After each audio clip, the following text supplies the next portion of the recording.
Good morning, everyone. My name is Patrick DeRay. I'm Chief of the Bureau of Automotive Repair, and I want to welcome you to our summer quarterly meeting of the Bureau's advisory group.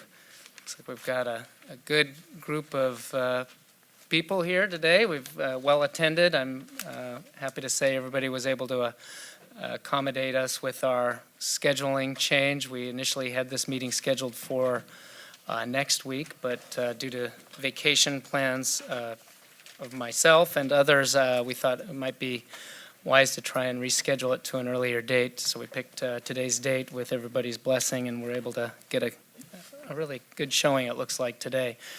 Not only here on the dais, but also in the crowd with the attendees here today.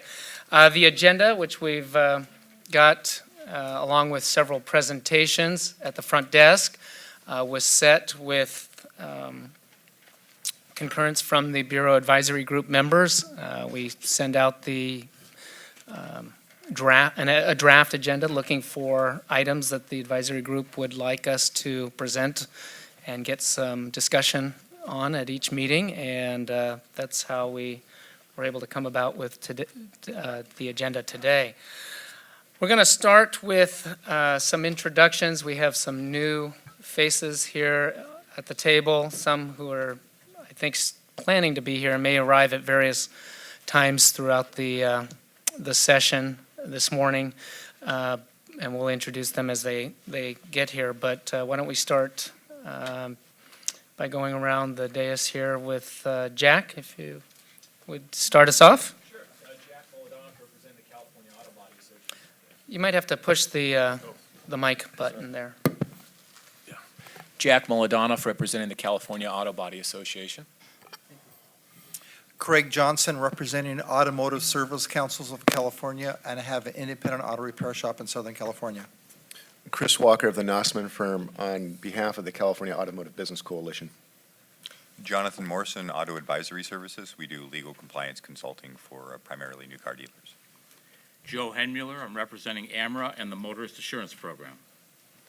Doug Bellotti, I'm the Assistant Chief, Bureau of Automotive Repair. Lou Anapolsky, California Midas Dealers Association. John McConnell, representing Independent Automotive Professionals Association. I have an independent repair shop and also a full service station. Good morning, I'm Gene Lopez with ICAR. We are the Inter-Industry Conference on Auto Collision Repair. Good morning, I'm John Gallo with the California Automotive Business Coalition. All right, thank you very much for that. For those who are new to this process, generally what we like to do is for each presentation, give the opportunity for the presenter to give their update on whatever program or project they're working on that's listed on the agenda. We will open it up for questions and answers after they have finished. We start with members of the advisory group first starting off, and then we'll open it up to the public and try and keep the comments brief or the questions brief so we can keep ourselves on agenda. I don't have a timer per se, but I generally like to keep us to about a 3-minute, 2 to 3 minute comment. If it's not a short question you're asking, if you're just making a statement, to keep us on schedule here. And at the end of the agenda, we have anything that wasn't covered on the agenda. We do have time for an open discussion on other items, and those could be anything in the smog program as well as any general auto repair focus that you want us to comment on. Certainly that would open up the opportunity for a future agenda item potentially. So without further ado, I'm going to introduce Christine Lawley, who is the Deputy Director for Board and Bureau Relations with the Department of Consumer Affairs, and she has a couple of updates relative to the department that she is going to be sharing with us. There's a little button.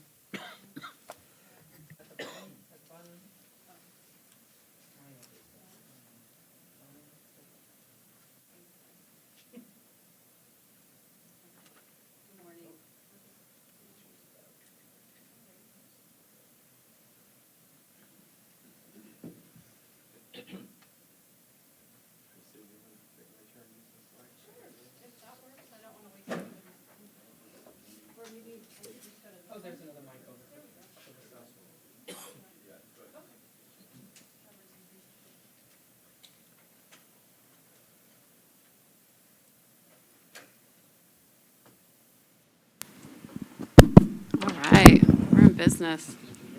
That's right. Good morning. Pleasure to be here with you today, gentlemen. My name is Christine Lally, Deputy Director for Board and Bureau Relations with the Department of Consumer Affairs. Since your last advisory board meeting, which I believe was in April, we have a lot of good news to share from the department.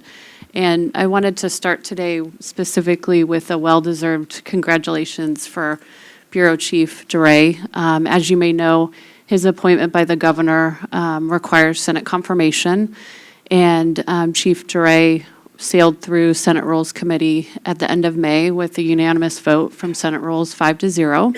So I just wanted to publicly congratulate you. You did a wonderful job.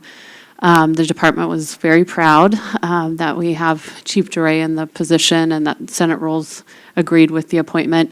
So the final step in that confirmation process is a full vote by the Senate floor, so we're pending that. So just one more hurdle, but looking good, knock on wood. So again, Pat, thank you so much for your service, and you do, I think several people here would agree with me that you do a wonderful job at the Bureau, so thanks so much on behalf of the department. I also wanted to share with you an exciting change at the department in terms of leadership. Last week, we said goodbye tearfully to our longtime director, Denise Brown, who retired from the department after 40 years of extraordinary service to the Department of Consumer Affairs. So we said goodbye to Denise, and again, it was tearful because she, like Pat, incredible leader. I enjoyed working and learning with her, learning from her very much. But on the good side is that we gained the leadership of our new director, Awit Kadani, and our new Chief Deputy Director, Tracy Ryan. And you may recognize those names. Awit most recently served as the Chief Deputy Director of the department since 2012, and Tracy Ryan was most recently the department's Deputy Director for Legislation. So those two new folks, I'm sure you'll be seeing them around, but I wanted to let you know that that leadership change just happened last week, and we're very excited about it. Also, I wanted to introduce a new member of the executive team at Department of Consumer Affairs who happens to be with me here today in the audience. And if he could stand up, Marcus MacArthur is just been appointed by the governor as special assistant to the director of the department, and Marcus will be helping with special projects. So again, welcome aboard, Marcus, and we're happy to have you. And that's about it. I just wanted to share some good news today with you. Definite, with change, there comes opportunity for growth, and we thank you for your service on the advisory board and the time and dedication you give to the department and the Bureau, the support that you give us. So thank you very much. Any questions? Any comments or questions? Thank you for the update, Christine. Thank you. It's always nice to have you here and giving an update on current happenings at the department. We do welcome the new director, Awet. We've had a great working relationship with him when he was Chief Deputy Director, so it's despite the loss of Denise as director, certainly we're in good hands with Awet, and now Tracy Ryan is Chief Deputy Director, taking over Awet's position there. And welcome, Marcus. I think Charlie's already getting his fax number. Go, Charlie.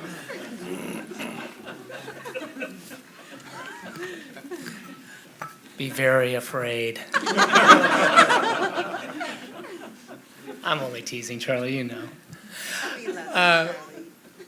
I wanted to introduce we've had a couple of changes at the Bureau of Automotive Repair as well. But Dan Povey, who started last year as my deputy for enforcement, just please stand so everybody knows you. We're kind of putting the team in place, and he's been on board and with the Bureau for many years, but on board as deputy for a year. We have a new deputy for administration, which would cover all of our licensing, consumer assistance program, our business services, contracts, personnel. Patty Wall, standing off to the side there. And my last deputy, I'm in the midst of backfilling behind my former position as deputy for smog check engineering and operations, and we don't have a replacement named yet, but we're getting very close. By the time we meet again in October, we'll have that position named with someone. So we've gone through the interview process and getting very close. I had another announcement. Where is he? Vince Soma.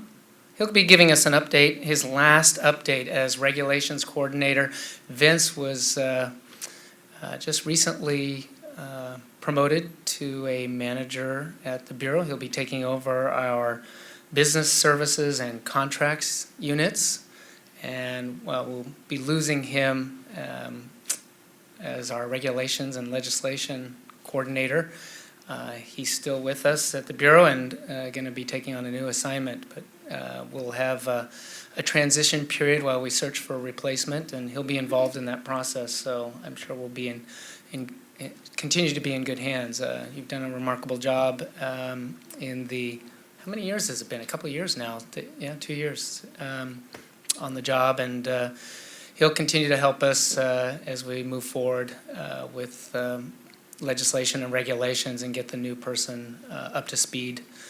That process and filling that position should be completed by the end of the summer. But Vince will be still involved as we make that transition. Congratulations. And we'll see from him and hear from him later in the agenda.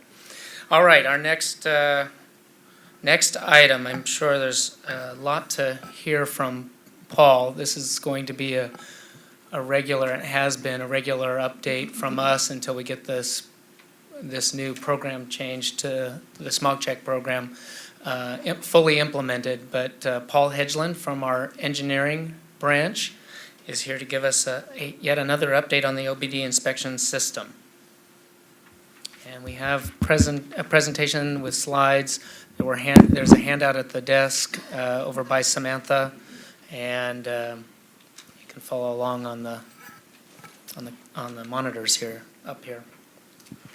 All right, good morning. Thank you, everyone, for coming. I'm going to give an update on the OBD inspection system project. I manage a group within BAR's engineering department responsible for the hardware and software on this project. Primarily focus a lot on what's going on as far as rolling out the new equipment.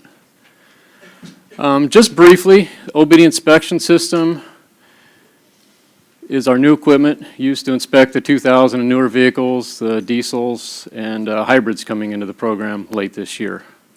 It consists of a DAD, data acquisition device. That's the device that pulls the OBD data from the vehicle, passes it on to a computer.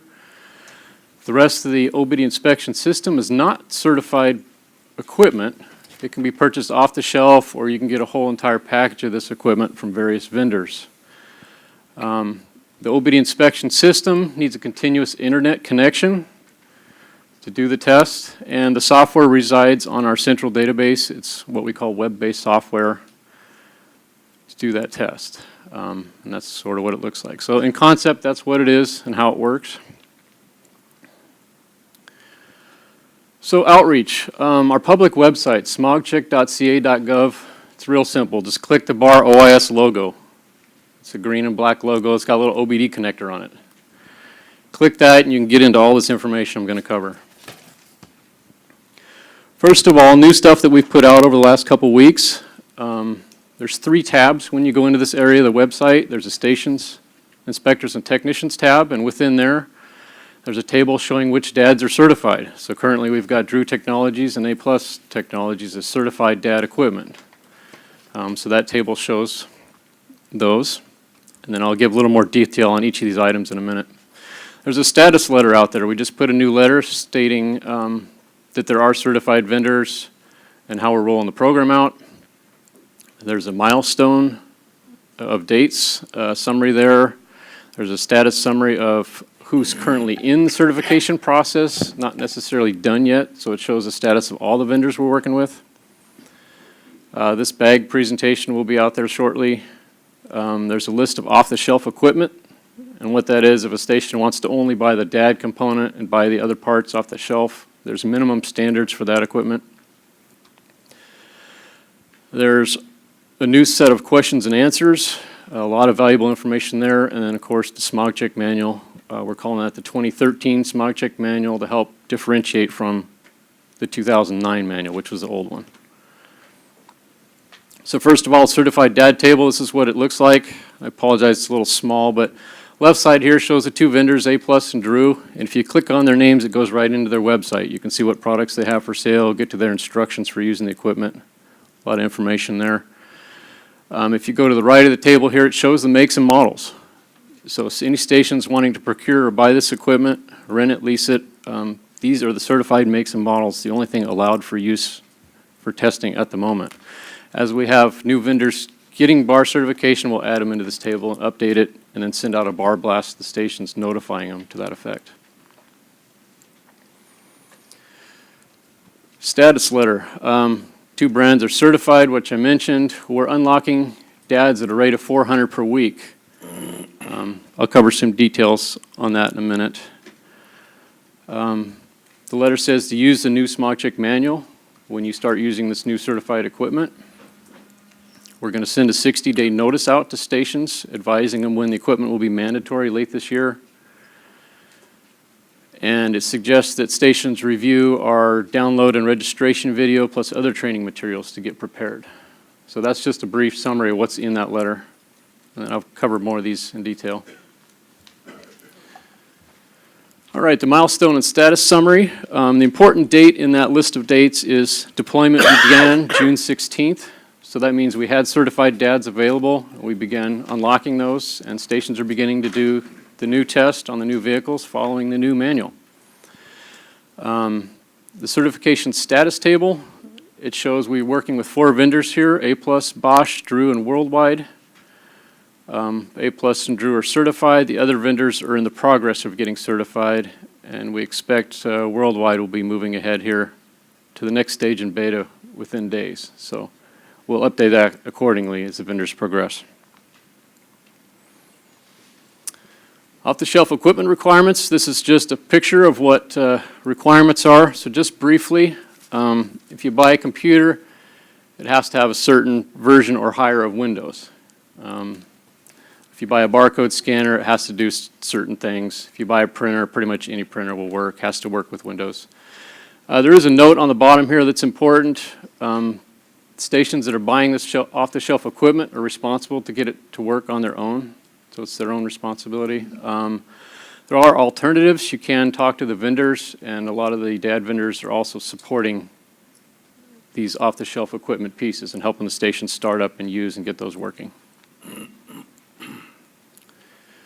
Questions and answers. So we put a lot of work into this area. A lot of this came from doing these public outreach events, writing the regulations, all the way up into current calls that we're getting with new stations starting up. So every couple of weeks, we're going to keep adding more and more Q&As here. A lot of valuable information. And these are all the categories we cover in there. Inspection procedures, like when do I use the new manual? What's different? What equipment do I have to have?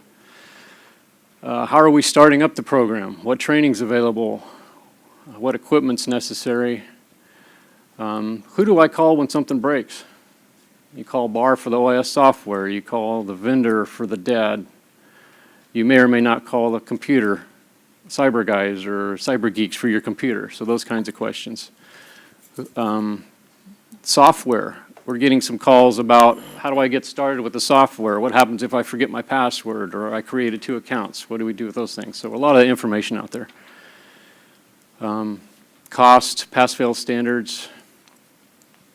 Some star-related questions. Obviously, no tailpipe component anymore, so some of those metrics in star will be disappearing with the new test. And then some consumer-related questions. We just touched briefly on hybrids coming into the program. So I'll just touch on the top 3 Q&As. Number 11 are the questions and answers. What equipment do I have to have? This is just a table from the 2013 smog check manual. If you're a star station, you have to have all the equipment, including the new OIS. If you're not a star station, you need the equipment that matches the vehicles you're testing. So in other words, if you're a new car dealer and you want to only do the 2000 and newers, you only need the new equipment. So that's all explained in footnotes. Sorry, footnotes on the bottom. Can't back up. Q&A number 19, what steps do I take to start using my OS? So this one came out of calls we're getting. The way this works is there's a DAD disclosure agreement. It's a form, part of our regulations, and I'll explain what the form actually does in a second. But the station, anybody in the station fills out that form, sends it back to their vendor. If they're working with Drew and ESP, it'll go back to them. If they're working with A+ Technologies for the DAD, it'll go back to them. The vendor collects all those forms up and sends them to BAR in a batch once a week.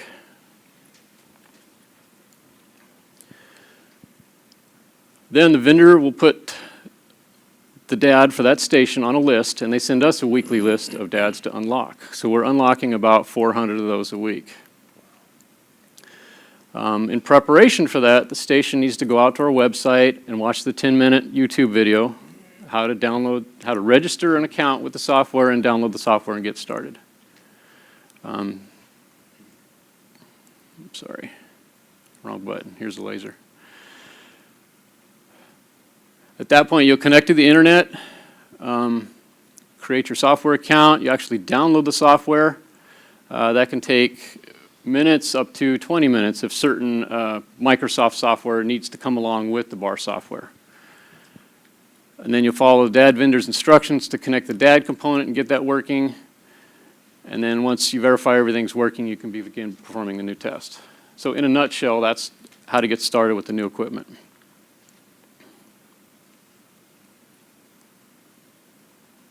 Might need a battery. Oh, there it goes. Okay, Q&A number 51. This is just the new OBD readiness monitor standards. I've covered this before. We're not reducing the number of allowed readiness monitors until after the new equipment's required statewide. So we're saying late 2014, early 2015 at this point.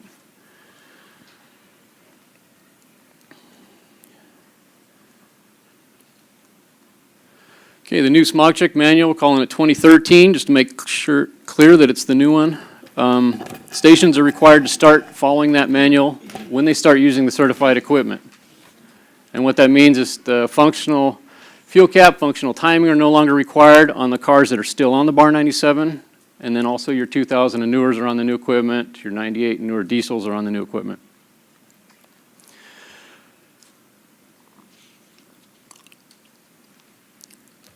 Stations will be required to follow this manual wholly by the end of this year, and that coincides with the mandatory use date for the new equipment. And what that means is up until then, they can still use the BAR 97. Some stations are calling concerned, hey, you know, what if it takes me a while to get this set up or I have to train my guys? It's not mandatory at this point.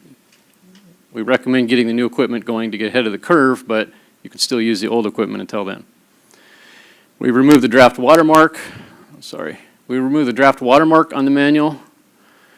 That was confusing. And then the date on the manual, it says 2013, but we're going through a regulatory change process for that, and it'll have the date something like December 2013, something to that effect, to coincide with the mandatory use date. So it's really clear when it has to be used. 2013, you mean 2014? 2014, this year. I'm a year off, sorry.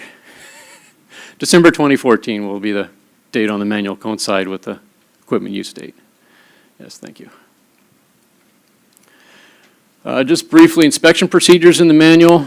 2000 and newer cars on the new equipment. There's a few exceptions to that rule. If the car doesn't have OBD2 or it's over 14,000 gross vehicle weight, it still gets a BAR 97 test. Same diesels you're doing today are on new equipment. Hybrids will be on the new equipment. No visible smoke test on those.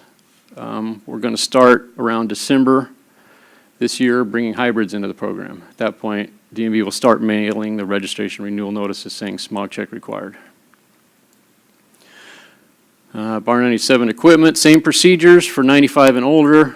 And then, like I said, the 96 to 99, no functional fuel cap, no functional timing. A visual fuel cap check is still required, however, and that's entered under the fuel evap.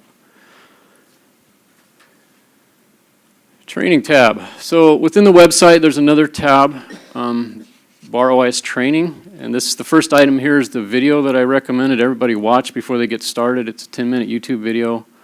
How to register an account with the software, how to download the software and get started. There's certain things the station has to have. They have to have a station wall license, a technician license. The owner has to do it, and then he has to assign his technicians. So there's a certain sequence of events to get it right. And then the user guide is a helpful document. It shows all the screens in the software and really how to do an inspection and go through the screens. So go through there and you can learn a lot about the new software. This is the download and registration video. This is what the user guide looks like. You can search through it. You can click different areas and navigate all through the software and see the actual screens in the software. So activation process. So we're getting some calls on this just to make sure everybody understands how we're activating the new equipment. So DAD disclosure agreement has to be returned to the vendor. Don't send them into BAR. The vendors will in turn give those to BAR in batch once a week. And the vendor sends us a list of which DADs to unlock. We don't know when a station's going to be unlocked. All that comes based on when the vendor puts you on in their queue. We're unlocking DADs at a ramp-up rate of about 400 DADs per week, and the reason for that is to watch the stability of the database and gauge the help desk calls we're getting in. So we're telling stations, based on where you are on the list, it could be days, it could be a couple months, but it's not required by the end of the year. So be patient with us. Stations need to contact their vendor to find out when it'll happen for them. Once that DAD is unlocked, the station actually reaches out, the vendor reaches out to the station and sends them, says, yes, you've been unlocked by BAR, here's your link to the software, go ahead and download and get started. And then they're off and running. We're encouraging stations to use the new equipment. Typically, once the day after they're set up and working, the next day they're doing inspections. They love it. It takes about 5 minutes. So use it. It'll help us out. Consumers like it. It's a faster test. What is a disclosure agreement? I'll spend a couple minutes on this. The reason for the disclosure agreement, it just informs the station that the equipment could be decertified by BAR if there's problems found in it and if the vendor doesn't patch it up or fix it to bring it back into compliance with our specs. We'll work with the vendors on an annual basis. We'll go through a recertification process. We'll do everything we can to make sure that equipment is working and continuing to meeting our standards. But if that doesn't happen, and if the equipment gets decertified, the station will have to go buy a different DAD that is certified. Questions? Contact our BAR industry help desk. They're learning the software and helping us out quite a bit in that area. And if there's questions with the equipment, contact the vendors. So with that, I'll open it up for questions. If I may, I'd start by asking, can you give us some rough sense of the numbers of units that are being used by the stations that are out there in the field and the number of tests? I think we just saw a data report in the last day or so on that. Maybe We've got you could about share that with us. somewhere around 400 units working, and I think it's about 3,500 tests a day coming in at this point. A day? A day, yeah. But we're looking for that increase of 400 a week to start coming in, and things ramping up quickly. Thanks for that presentation, Paul. It was really helpful and informative. With those, I guess, vehicles that are being tested under the new equipment, has there been any interesting, unexpected feedback that you're seeing? Does everything seem to be working pretty smooth based on the beta tests? Yeah, we've not seen equipment like compatibility issues. We're doing some testing with our roadside teams, to kind of screen, identify that more under a controlled situation. And we have gone out to the new car dealers and some of those areas to do some preliminary testing to try and find those issues before we get into the stations. Primarily it's issues, questions like, well, can I do bar 97 or the new tests on the cars, that kind of thing. So it's looking pretty good. Okay, Yeah. You're not seeing any potential issues with the vehicles themselves? Not at this point, yeah. Yes? Just a quick question on the DAD unit. If it becomes decertified, and the shop has to buy another DAD unit, are they gonna have any leverage against the manufacturer of the other unit to try and recover any of their money?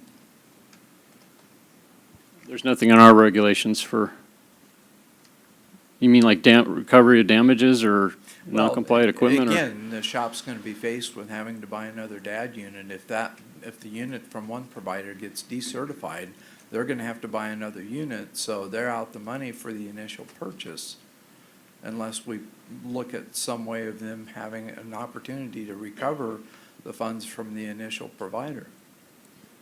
Right. Yeah, there's no provision in our regulations to require the vendors to cover anything in that situation. Okay, thank you. Yes?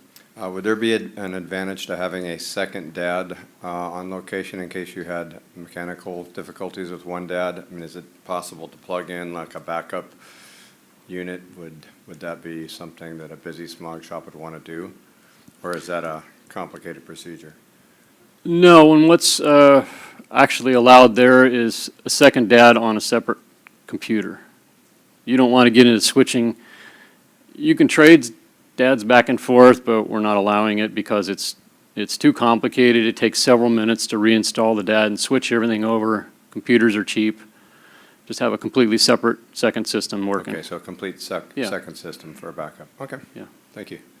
And we took a call on that. We had a high volume station. He had 3 or 4 bar 97 lanes running, and he only had one new piece of equipment up and running. And of course, we're going to let the bar 97 test continue because he can't put his whole customer base on that one new piece of equipment at this point. So, and he's probably going to get 3 or 4, maybe 5 of these units in there and run the cars through.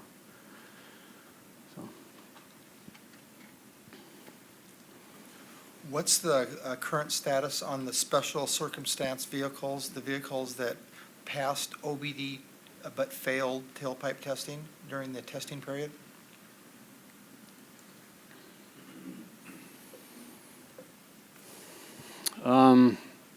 Currently, we just direct, just the 2,000 and newer vehicles will be tested on the new equipment.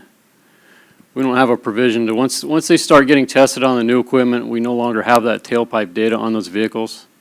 So we have no way of identifying those that fail tailpipe and pass OBD or vice versa. Well, in the past, when they were doing testing, there was language in AB 2289 that identified vehicles that passed OBD but failed tailpipe, and there were going to be, these were 2,000 newer vehicles that passed OBD but failed the tailpipe, and they were going to be directed to the older style testing. That's what I'm referring to. Right, right. I know what you're familiar with. We don't have anything in place for that at the moment. But on AB 2289, it's legislated in, is that correct? There's a provision for requiring tailpipe on problematic OBD2 vehicles. I thought, Paul, we were going to be collecting data so that we could bring those vehicles that were considered problematic to perform an OBD-only inspection. We were going to bring them in for a tailpipe. I thought there was some way we were planning to collect data either through the roadside inspection program or actual test data. We could do roadsides, or we could do there's a percentage of a random sample in the statutes that we have authority to do, to direct those vehicles in for dual testing.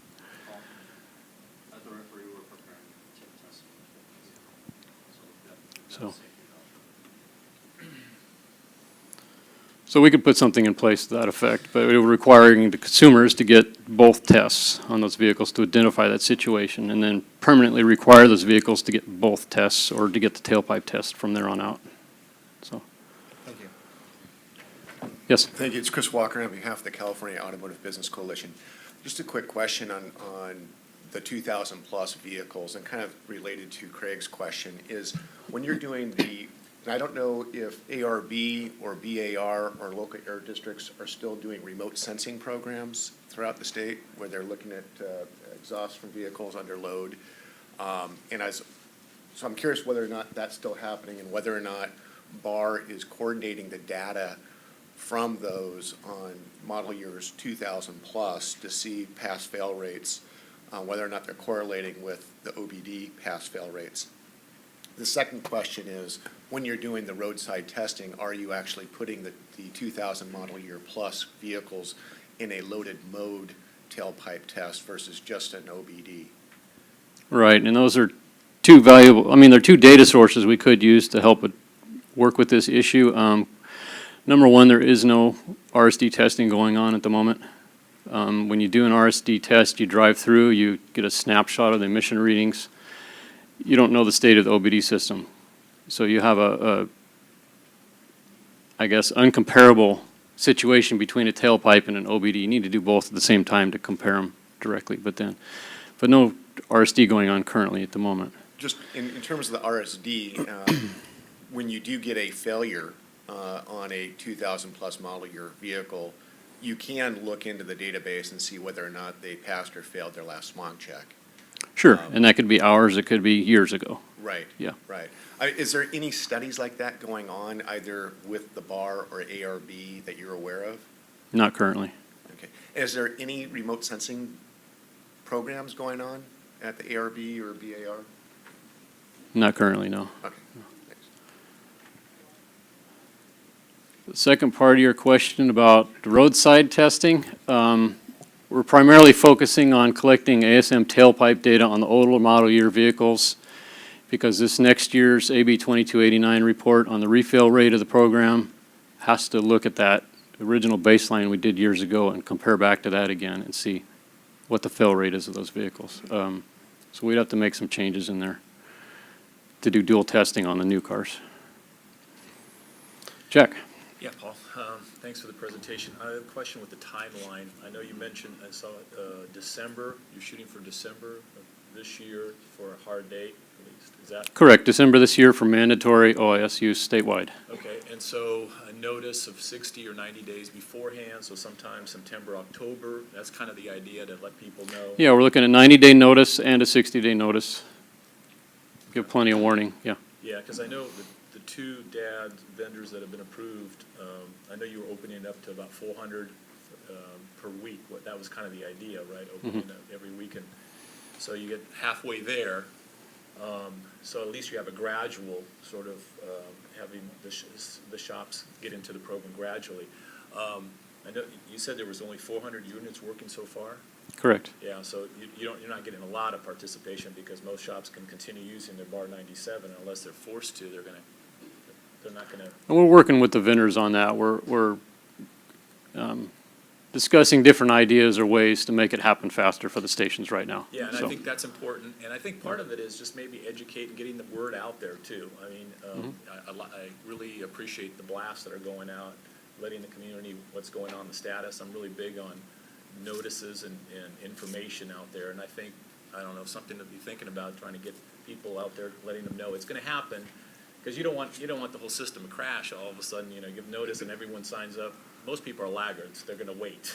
right. And to that very point, I just drafted another bar blast yesterday encouraging stations to get on board early. Don't wait till the last minute. So, yeah. Is there statistics on the purchase of the complete DAD unit versus an individual DAD unit? Is there a trend? I don't have numbers, but it seems more the full system than just the DAD. Yeah. Okay. Charlie. Want to come forward to the, oh, there is no mic. What happened to it? Oh, Paul. Paul stole it. I've got the official presenter mic now. Boy, you're in trouble, Pat. I knew it would come back to me.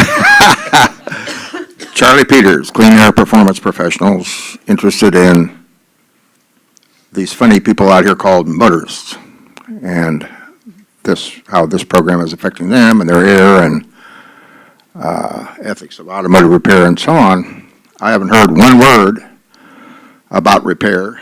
I haven't heard one word about what we do when the information indicates that we're supposed to do a specific repair, and that specific repair is not the problem. And we're requiring technicians to take the motorist's money because the next thing on their list of things to do in the book says they have to do that. And we continue to give no consideration as to whether or not the cars are getting fixed, whether or not the things that we're doing is making any progress towards fixing them.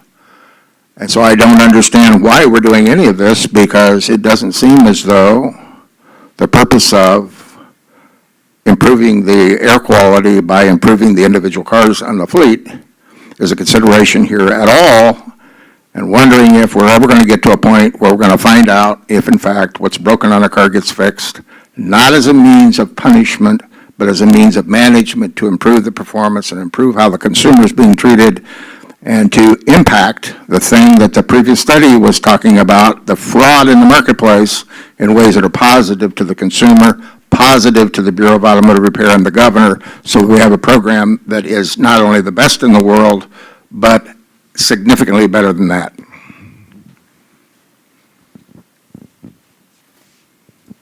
Thank you. No response? I didn't know there was a question there. I do know that Absolutely. we are, we have a education and training group. I don't know who's here, Ed Van Mill. Certainly as we get, and we've got Rocky Carlisle, who's an valuable part of that group, who is working on training videos relative to OBD. I know that it's been mostly relative to the inspection process and the initialization of a station, getting on board with the program, but I think we do definitely want to focus on the repair side of this new inspection program that we're moving forward with. Ed, I know that your group is working with subject matter experts right now to develop a new and improved exam focused on the repair side of our license. And obviously OBD is a critical component of that. So maybe you could comment on that briefly. Yeah, we have held some SME workshops on the repair exam to bolster the quality of our exam and add more exam items, because it's a pretty new exam and we're a little short in that area. But predominantly the training for repairs has come from the schools, the community colleges, even the high schools, and I'll be talking about a new program that's going to be helping to fund more training in those areas here in just a few minutes. Thank you. Charlie, a follow-up? You know, this Charlie Peters, Clean Air Performance Professionals representing motorists, this seems an awful lot like the education debate, where everybody's being trained to the test. Does that make people really effective members of our society? And there are a lot of people who think the answer to that is no, it doesn't. So the question is not what is the criteria of this program? It's passing the DAD test, not fixing the car. And those two things are very different, just like the questions that have been raised about the car fails the tailpipe, passes the DAD test. What's going on here? What's missing in this picture? And the picture is that the specific things that the car is failing for are not necessarily being fixed at all, so the whole process, is it invalid because we're not actually finding out if what's broken is getting fixed, because we need the support of the Bureau of Automotive Repair to improve how the public is being treated and get more of these cars repaired and quit just going around in circles and playing the same stupid 50% failure of the program into perpetuate forever, because that's exactly what we've been doing and that's where we're at, and it's not acceptable to us at all.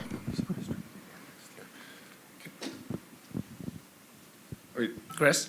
Charlie, I mean, where we're at right now is, I think that the ARB and the US EPA and the auto manufacturers have all put a lot of confidence in the onboard diagnostic systems. And you may disagree with that, but that's kind of where it's at. And Bureau of Automotive Repair is implementing a program based upon the confidence in those OBD systems. There are ways to test whether that confidence should continue to be relied upon. And I think you have the referee stations taking samples. I think Paul talked about other roadside tests that may or may not be happening, but obviously an interest in making sure that they are happening. But right now, we're based upon a system that's taken a lot of confidence in onboard diagnostics. Whether you agree with it or not, that's kind of the facts of the world right now. One more follow-up. Fed EPA is on board. Well, I see. That's an interesting response. When this program was approved at the IM Review Committee, one of the people who was there and making a presentation was Mr. Gene Tierney, primary player of Fed EPA, and at that meeting, he agreed that auditing to find out if in fact what was broken got fixed, even though he was totally supportive of the testing being OBD2, that incorporating, finding out if the cars were being fixed, he absolutely agreed with at that time. Now, of course, he's now working for contractors, so who knows where he's at today. But at that time, Fed EPA, as we were going into what we're going to do in this program, absolutely agreed that auditing to see that was actually broken got fixed was absolutely appropriate in Mr. Tierney's response at the IM Review Committee approving the report to go to the legislature and the governor. Okay. We'll move on to, is there one more comment or question? Not to tamp down the fireworks on this issue, but now that we've got a couple of DAD systems that are being sold, what are we seeing as the capital cost for just the DAD system alone, the combined package with the computer, internet setup, barcode scanner, and printer? Do we have any information on that? Well, obviously, you have to go out to the vendors' websites and get the exact numbers, but roughly around 1,500 for DAD and 4,000 to 5,000 in the ballpark for a full package, cart, computer, barcode scanner. But don't quote me on those numbers, but in ballpark, those are what you're looking at. Okay, thanks. Okay, thanks very much, Paul. Enforcement updates. I think this is a request from Jonathan to add to the agenda item as an agenda item, and maybe it's a good idea that we just do this on a regular basis. Not that a lot will change from quarter to quarter, but perhaps. And Tim Corcoran from our Field Operations and Enforcement Division will give a brief update on those enforcement statistics. Yes, good morning, and thank you, Chief, for the opportunity to come and address the advisory group and the interested members of public and industry that are joining us here this morning. Appreciate your time. So as you mentioned, yes, I'm with, need to get a little closer. So it's a pleasure to return to enforcement. Recently came back after a couple-year stint in the Consumer Assistance Program, so it's a pleasure to be back with you and speaking in this capacity now, managing the Bureau's Enforcement Planning and Oversight Branch, which essentially, just to give folks who don't know it a nutshell explanation of what this branch does, is we generally provide services to the field office, the Bureau's 12 field offices in their duties to regulate the industry. So we are a central depository for consumer complaints.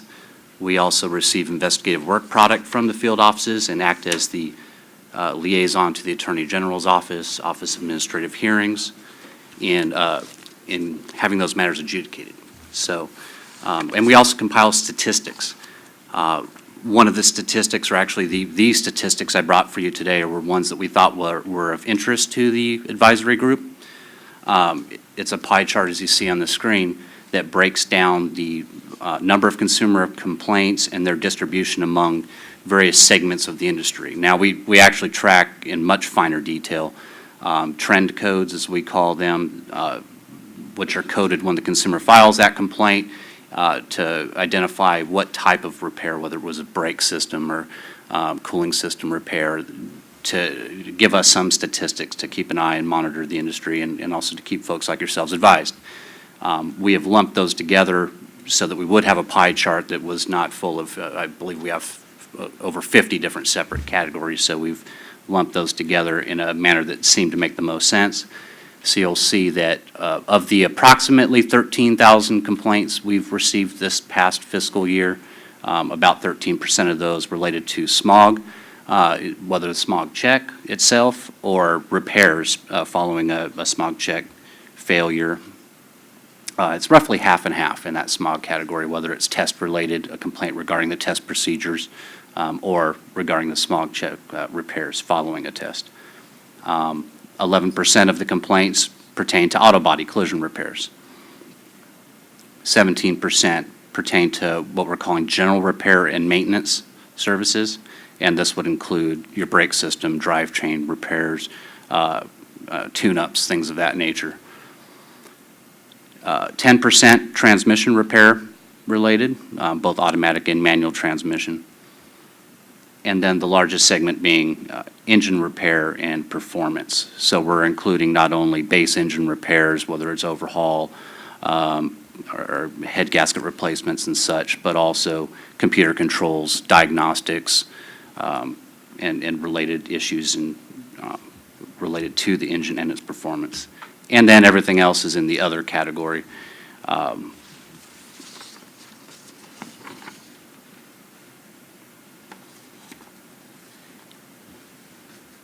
And that category is made up of things such as brake and lamp certifications, motorcycle repairs, storage fees, towing complaints. So some things that are sort of quasi-jurisdictional fall in that category, and also just items that were just much smaller in total numbers of complaints.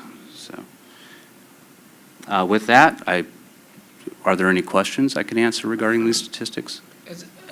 Can you give me, I'm trying to add these up, how many we're talking about for the fiscal year? This is about- So we've actually received or closed 12,668 total complaints this past fiscal year. Can you give us a sense of whether that's up or down from the prior year or years past? It's in the same ballpark. We've been typically closing between 12 and 14,000 each fiscal year.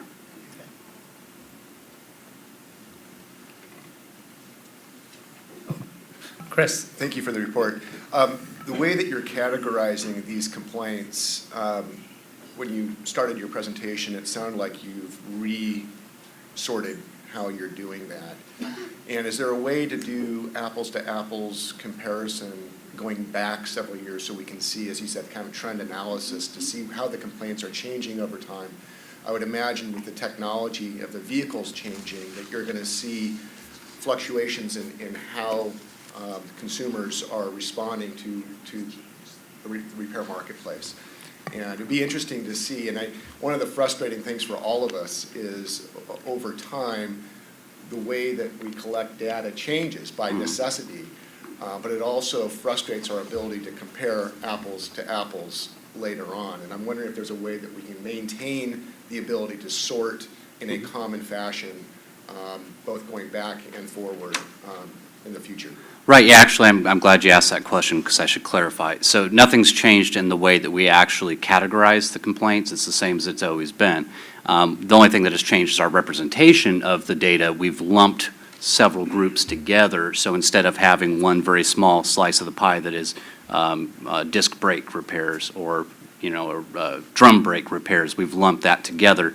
Not only into a category of brakes, but put brakes then in with general repair and maintenance that might fit with certain segments of industry. So it's just the representation that's different.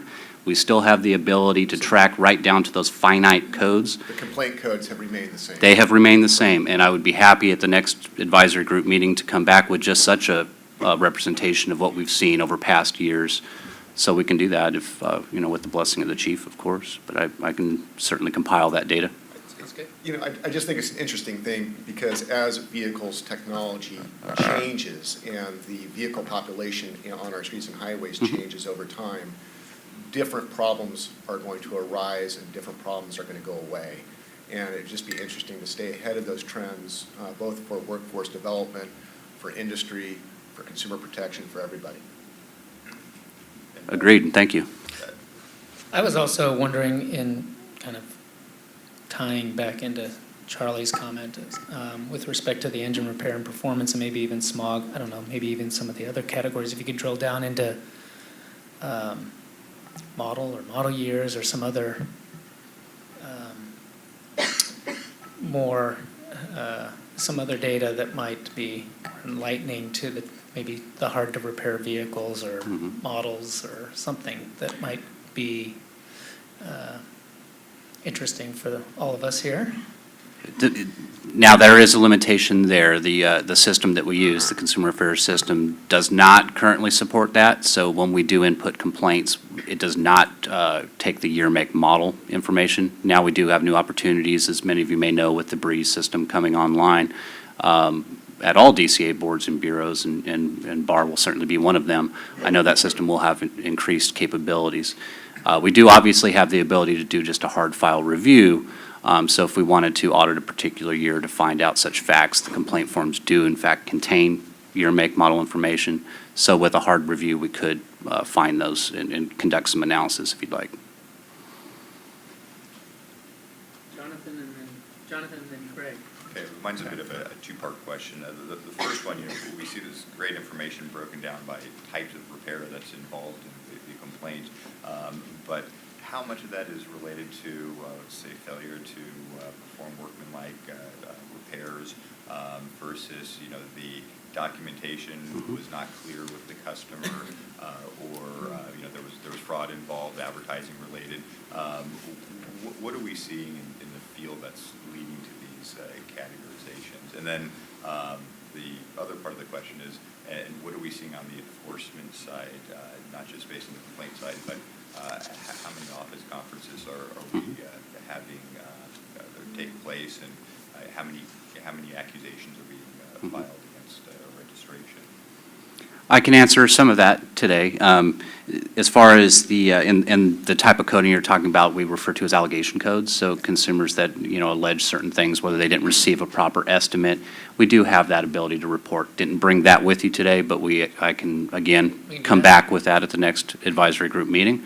As far as the Bureau's enforcement efforts, when we do encounter, whether it's a failure to provide a proper written estimate, all the way through the more egregious acts, obviously there are varying levels of education, proactive enforcement, all the way through to the ultimate disciplinary actions, accusations, and subsequent revocations. We're still compiling our enforcement statistics for this fiscal year close, because we get, at the end of June, we receive our timesheets from the field offices and start compiling that. It typically takes a few weeks to a month to compile all those figures, but I was anticipating some questions along these lines, so I do have some figures up through May that I can share. We have completed, as I mentioned, we do a number of conferences, whether it's a proactive conference or an educational conference, and in fact, in-office conferences where a respondent or licensee will come into BAR to address issues and discuss and try to steer the licensee right in the back into the correct direction. I know many of you are aware of those processes. So the educational conferences, BAR completed at least through May, 137, proactive conferences, 290. And we've also, you asked on accusations as well, there was 150. So as you can see, between the nearly 300 proactive and well over 100 educational, there is certainly a most definite attempt to try to educate first, whenever appropriate, utilize the lowest level of enforcement needed to achieve compliance, and make sure motorists are well informed and just being put in a position to make an educated decision as to what automotive services they seek and secure. And that's really what it comes down to. Folks that are members of the industry that are being honest and ethical are typically in compliance with our statutes and regulations, and the vice versa. When you comply with the statutes and regulations, your business model is likely very ethical and honest. So that is the kind of the driving force behind enforcement. And I think it would be a good idea to add that to the October agenda so that we can get a fiscal year closeout on some of those statistics that you're tracking. Be happy to do so. Thank you. Craig? Can you share unlicensed activity numbers, how many you've done this fiscal year? And number two, when you get an unlicensed complaint, what's the process? Are you using an unlicensed cite and fine, or just a warning, or how does that work? Yes, so I do have some figures, and once again, these would be through May. We have been using the authority that we've had, promulgated through regulations in 2010. We've been using it since then, and the numbers have been steady, and this year, we're on pace to do about the same we've done in the prior two. We've issued 353, again through May, 353 citations for unlicensed activity. Those citations include an order of abatement. It's our first course of action to try to address that behavior and seek compliance, get registered, or cease offering the services. As far as the figures of how many of those carried a fine versus simply an order of abatement, I do not have that figure with me today. Pardon my interruption. Regarding that, can those 353 citations for unlicensed businesses be separated or segregated into mechanical or collision repair? They are not tracked in that manner. So the citation is simply for, actually, we can break it down by license type, as far as it goes. So if we encounter unlicensed smog repairs, versus just, your general unlicensed automotive repair dealer activity, that is the only means we currently track them. It's something that our constituents are often complaining about. You come after the professional who's licensed, and we don't see any activity on the unlicensed repairs. And so I think it would be important for our constituents to know and to see this type of activity around finding, if you will, unlicensed. Well, I should also mention that we do, in fact, take consumer complaints against unlicensed individuals as well. So we can track it in that fashion. So those consumer complaints, just like those against a licensed entity, registered entity, are coded. So we can report back once again on the number of consumer complaints against unlicensed or unregistered persons, what those trends were, what type of repairs. So we can do that. It's simply, when we issue a citation, it's not necessarily associated with a complaint. The bar also proactively goes out and looks through advertisements and seeks out, folks that are operating without licensure. So it's not always tied to a consumer complaint, but the ones that are, we can report on that. Thank you. And since I took over the microphone, I had one more thought, and that is, earlier this year, the bar released a consumer video. Have we seen any activity around that video, and someone saying, hey, I saw this video and I now want more information, or I have a complaint that I'd like to bring forward? The video on the auto body inspection program? Yes. We're actually just, within my branch, we actually do maintain the hotline for the auto body inspections. We're currently pursuing a few minor changes in the way we handle those phone calls and distribute those to just a certain segment of staff so that we can provide more refined statistics on those calls, not only how many we receive, how many actually ultimately are inspected, but actually more importantly how they heard about us, because we're trying to get the word out not only through that video but through various other pilots. We're trying different outreach attempts that are as close to free as possible as well. So I imagine by the next bag I'll have some data to share on the auto body inspection figures as well. Thank you. You can see there's certainly a hunger for data and statistics. It's like peeling an onion here. You just give a little bit here and you've opened it up for many more requests for data. So I appreciate your willingness to give that to the group in future meetings. I had just a brief comment and then a question, and I think John was going to follow me after this comment. In response to, I think, a question from the I don't know if it was during the confirmation process or during the sunset review process for the Bureau, we decided to post all of our unlicensed activity citations on our website, so I want to make sure that everyone was aware of that. I think it goes back 3 years in time. Correct. Yeah, correct. So people can track that information. And then I had a question with respect to AB 2289 from the 2010 calendar year. There was the informal, you had an opportunity for an informal review before the bureau chief or his or her designee. Do you have a sense of how many have taken us up on that process without going before the administrative ALJ appeal, the formal appeal? I don't have the statistics, but I can tell you most everyone who's interested in appealing are certainly appealing informally and having those informal appeals before, and sometimes completely in lieu of going administratively. Okay, maybe we can get some information. We can at share the that next as well. meeting on how that process works. Okay, Sure. thank you. John? First of all, I want to thank you for the report. I think this is very helpful. I think that it gives us an opportunity, again, the more detail that you can provide us with gives us an opportunity to focus training on corrective measures on these types of issues and allows the industry to be more proactive. As I've studied the complaint history with the BAR all the way back to 1972, you know, we kind of look at the number of complaints, and they range anywhere from about 23,000 to 26,000. Over the years, it's dropped off. You know, when I see that we're now talking at 13,000 and we have roughly 40,000 ARDs, we used to look at it on the basis of, if we look at the complaint history, it averaged about half a complaint per ARD in the state.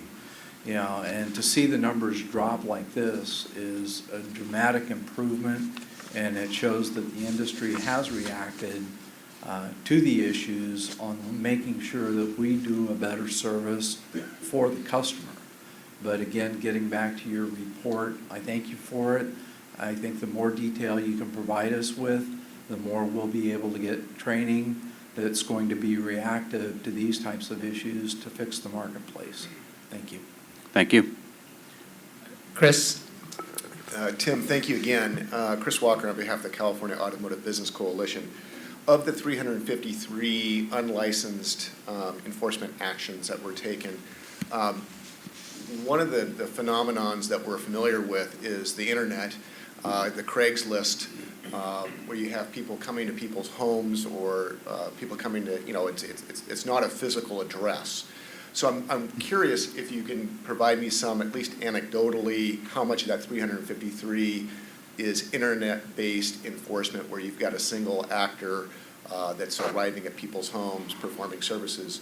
And then secondarily, I know that the Department of Consumer Affairs is involved with kind of an interagency task force where you're working with the Department of Insurance, Workers' Comp, Department of Industrial Relations, Cal OSHA, and like that. How much of those 353 violations were done in conjunction with the other agencies, and did they result in other violations, Cal OSHA violations, Workers' Comp violations, et cetera? Okay, so as far as the number that result from, us targeting or finding internet-based advertisements for services that were suspect, it is just purely anecdotal. And some of my experience in supervising the Sacramento field office, back when we did implement and pilot this, I can tell you from my personal experience, a very large percentage of them were based on targeting through those internet advertisements.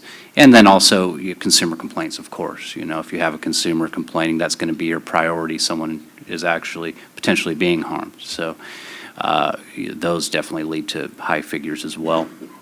But I would venture a guess that yes, a very high percentage are based on individual field office targeting through internet-based advertisements. Second part to your question, I don't know the percentage. Would probably be fairly low as far as the ones that result from BAR's involvement in what used to be EEC, these various types of underground economy task force sweeps. What we found is a number of times the folks we're visiting were licensed. You know, they were in fact registered. They may have had a litany of violations of the other, that were within the other agencies' jurisdictions, but during my previous involvement, we found that oftentimes they were at least registered or licensed with us. That may not always be the case, and things could have changed since then. My experience is a few years back, and but I imagine there will be opportunities for us to work with those coalitions, those task forces, once again in the future, and we'll make the necessary preparations to track the outcome. Just one comment and then one follow-up question.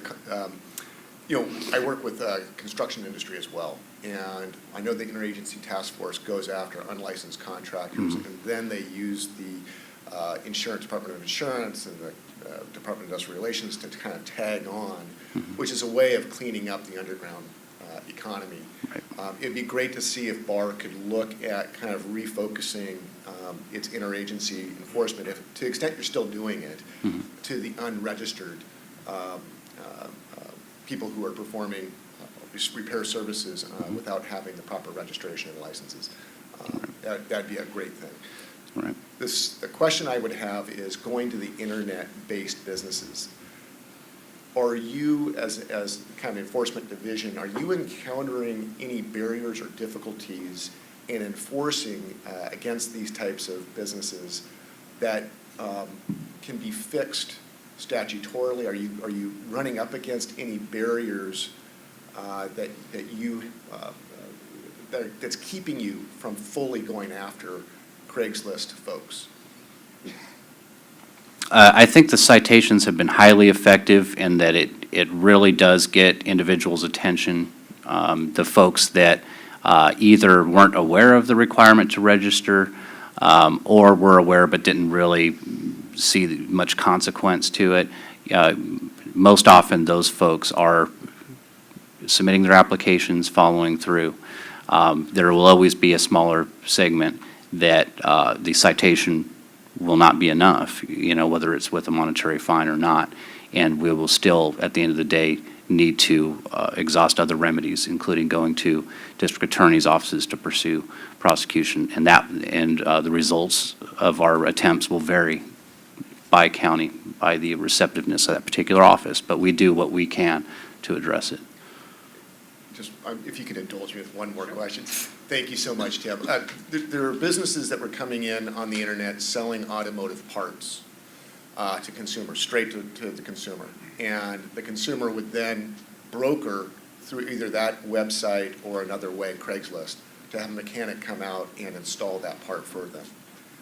Has there been any more scrutiny by the Bureau of Automotive Repair on those types of business models, where you have basically a parts wholesaler selling directly to the consumer and then helping broker repair services at the local level for a mobile unit to come out and install that part on that vehicle? There's been some question in the past whether or not that kind of business model should be registered as an ARD, and I'm curious to see if you guys had any more scrutiny of those types of business models. Well, yeah, it certainly sounds more like a sublet type of situation, which in fact that entity would in fact need to be registered. And I'd invite folks interested to stick around for the workshop this afternoon regarding internet advertisements that would, proposed regulation may in fact require disclosure of the registration number on advertisements such as those, so that might be of interest to folks that are concerned with the unlicensed activity out there.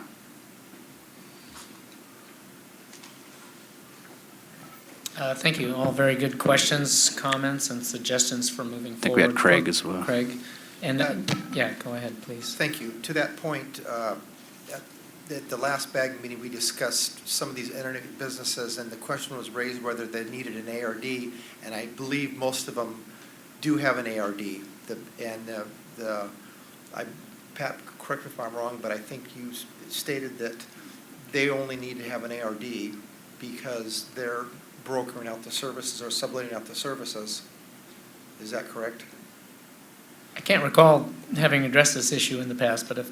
Okay. Then my question is these services are using sublet help. They're not on the payroll. They're not, I would think that a company that has employees and sends employees out to a house to repair a vehicle could fall under the umbrella of a single ARD. But once they broker their services out to a sublet person, I would like to see if that could be explored as far as whether, I would believe that that's the person that goes out to the house because it's a sublet repair and they're bringing their own tools, their own equipment, their own everything, they're an independent contractor, thank you, that they should need an auto repair to get a license as well. Great, thank you. Thank you. And maybe this is a topic that can get some attention at today's workshop. I should have mentioned at the outset that we do have a couple of regulatory workshops that will be following today's advisory group meeting from 2 to 4 p.m. We've formed a couple of task forces with a kind of a subgroup of this advisory group and some other industry leaders, both on electronic estimates and advertising, most specifically internet advertising and mobile ARDs. So those two workshops will follow today at 2 o'clock.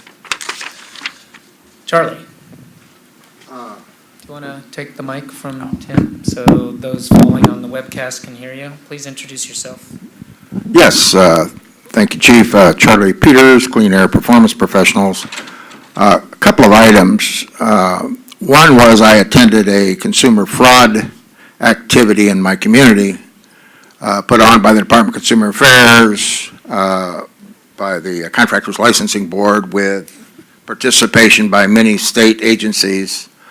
And something there that was just fascinating to me was that the percentage of unlicensed activities that they run into in their dealing with contractors and people in their fixing their houses and so on and so forth is in excess of 90% no license, 90%. So if we are spending huge amounts of money to manage this process, and we have a 90% non-compliance, there has to be an opportunity there to improve the performance. Something's going on, there's something there that can be improved. Item one. Item two is that there was a mention today of the motorcycles being a part of the Bureau of Automotive Repair licensing.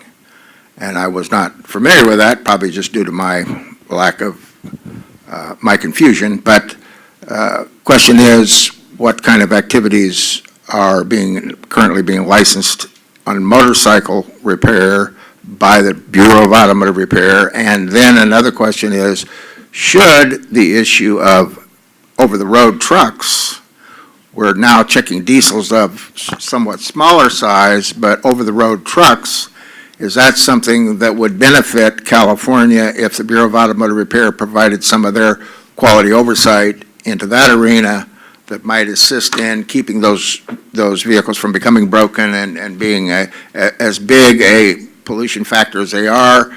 I know the Air Resources Board is doing that, but I don't think the Air Resources Board is even in the neighborhood of having the expertise and the ability to participate in positive ways for the state of California that the Bureau of Automotive Repair does. So I just wanted to kind of throw that in the pile. Thank you. Thank you. So I can respond to, as far as motorcycle repairs, because they are repairing vehicles licensed by the DMV as motor vehicles, those folks are in fact required to be registered in R. So those complaints are jurisdictional and we do handle them. They're a very small percentage of the total number of complaints, but we do handle those consumer complaints. And in fact, with our mission, of being, consumer protection being paramount, we take any and all complaints. We do an inquiry to first establish whether there is jurisdiction, but if there's an opportunity to assist a consumer of the state, we do so.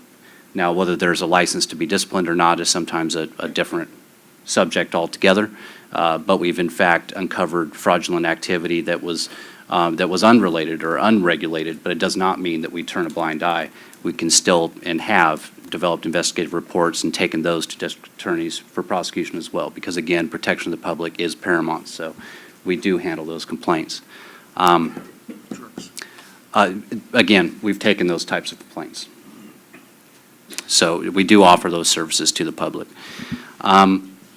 You had another, unlicensed activity, couldn't agree more. We absolutely take it seriously, and that's why we have explored and added these additional tools through citations. And we still also, again, utilize the services of the district attorneys and city attorneys' offices whenever possible and necessary. Our total number of complaints, and in fact, I should have made this note. So for the purpose of this advisory group meeting, the pie chart reflects only the complaints against licensed or registered individuals, but there is also, on top of that, approximately another 2,000 complaints that were against unlicensed, unregistered. So they're just not reflecting this pie chart. But again, in response to some questions, suggestions received here today, we will come back next time with statistics on those types of complaints as well. That would be good to add to the pie chart for the future, just to We certainly let people could know that and we will. are getting complaints on unlicensed activity. Yeah, I hadn't even thought about that. Okay.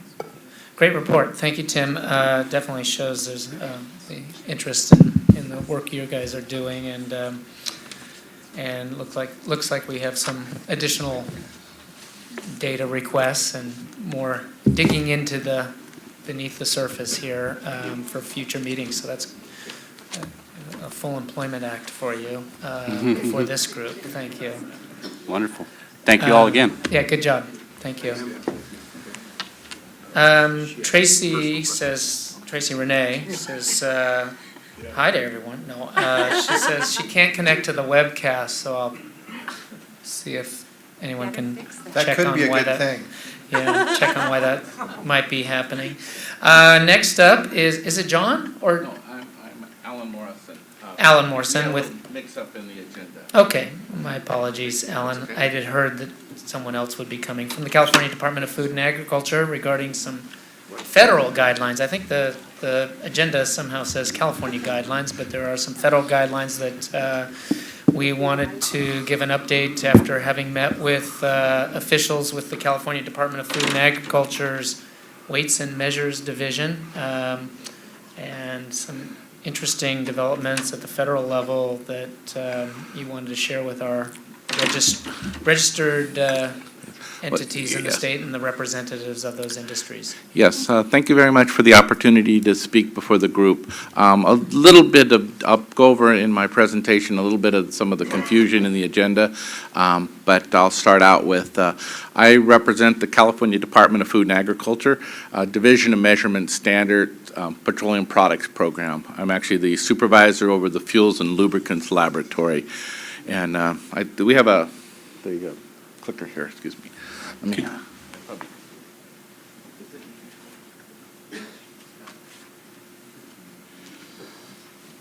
Alan Morrison, right? Yes, my name is Alan Morrison, and again, I represent the California Department of Food and Ag.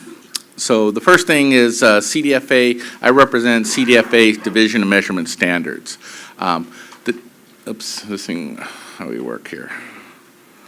There we go. The Division of Measurement Standards is made up of different branches. The first, as everybody probably knows, is the metrology laboratory. Metrology is the weights. They maintain the basic weights, the kilogram, the meter, the foot, the pound that the state uses for any legal measuring device or measuring system. The second group is the compliance and evaluation group. They're the ones that you tend to know of as meters. Any meter that weighs, measures, count, whether it be time, mass, or anything is covered. The third group, we're kind of coming up a little faster here. The third group is the weighmaster. That's a requirement that any time the buyer and seller are not present in a transaction where something is weighed, measured, or counted, you need to go through a weighmaster at the licensing process. The person has to follow a set of guidelines that the state has. The fourth program, the Petroleum Products Program. That's my program. Within the Petroleum Product Program, we have enforcement that are the people that go out and do enforcement of our regulations and our rules. And then we have that's the enforcement. I kind of get a little humor there. The next group is the the laboratory branch, that's the branch I see, we are responsible for the quality testing of automotive products. I'm not there. Okay, first of all, the Division of Measurement Standards. I'd like to put this up just to show everybody what our mission statement is. Our mission statement is to preserve and maintain the standards of measurement essential to providing a sort of a fair value comparison and fair competition in the marketplace. That's the key to our program, is fair competition. We represent both producers, sellers, users, and consumers of products. So we're trying to keep a level, kind of fair marketplace.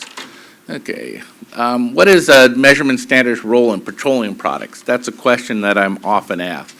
First of all, oops, where's this thing point to? We need to, okay. First of all, the petroleum product maintains and enforces the minimum performance and drivability standards for most petroleum and automotive products sold within California. Additionally, we regulate the advertising and labeling of those products. So if it goes into your car, if it is used, everything except for, I think, windshield wiper fluid that goes into your car, we regulate the minimum quality standard of that product. We'll go to the next one. Why do we do this? Well, very simple. In 1931, the Motor Oil Substitution Act, actually Gasoline and Motor Oil Substitution Act, was put into place to protect the motoring public and to protect the petroleum products manufacturers from misrepresentation. Part of our responsibility is to protect consumers. A part of it is to provide fairness and equity in the marketplace, so that when individuals are selling a product, they're competing against other individuals that are selling equal products and not being either misrepresented or product substitution and the like. The last part is to protect the safety of all Californians. If you're using a petroleum product or something that causes vehicle breakdown, you can have an unsafe condition on the roadway, you can have accidents happening, you can have fuels exploding and the like, and part of our work is to protect that. Okay. The other part, which was sort of the title, is the National Conference on Weights and Measures and NIST. And that's what prompted our being here. Is there were some questions a few months back about that, and I thought I would give sort of a brief overview of that. How this thing not working? Okay. First of all, under the U.S. Constitution, the states, not the federal government, has the responsibility for weights and measures function. So we are mandated, as said by the Constitution. The federal government does not participate or not regulate or control that activity. So that's why the National Conference, as you see, the National Conference on Weights and Measures is an organization comprised of all the states, all the U.S. territories, things like Guam, Puerto Rico, America, Samoa, and then all the tribal nations. So any large tribal nation is also part of that. That organization develops model laws, so it's not a regulatory body, but it's a body like this that advises the states on model laws and regulations. They put together a guidebook, which is NIST publishes. So NIST, the National Institute of Standards and Technology, basically is just the agency that is responsible for publishing the work of the National Conference. It is not the federal government dictating any policies or anything like that. The federal government just works with the states to help organize it. And one thing that this group may have heard of, there's a book called Handbook 130, which is the Uniform Laws on Regulations of Area Legal Metrology and Engine Fuel Quality. Well, California does not adopt that. We do not adopt any regulations in that handbook. We help develop those guidelines, but we do not adopt them. California has a specific requirements that we have in our Business and Professions Code or in our Code of Regulations.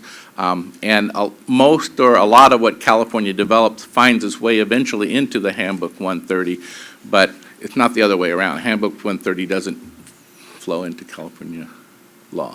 Okay, now here's the fun part. Whether you have a new car, or I say a really cool car, or a classic, or as I put it here, come on, this thing goes.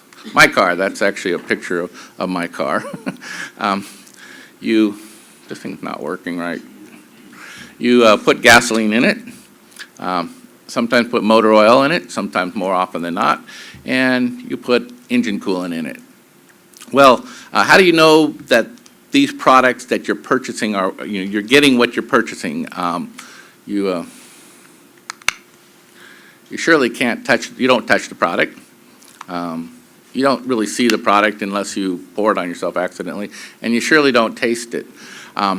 But you need to do quality testing. Quality testing is the only way you can determine whether that product you put in your car is what you're getting.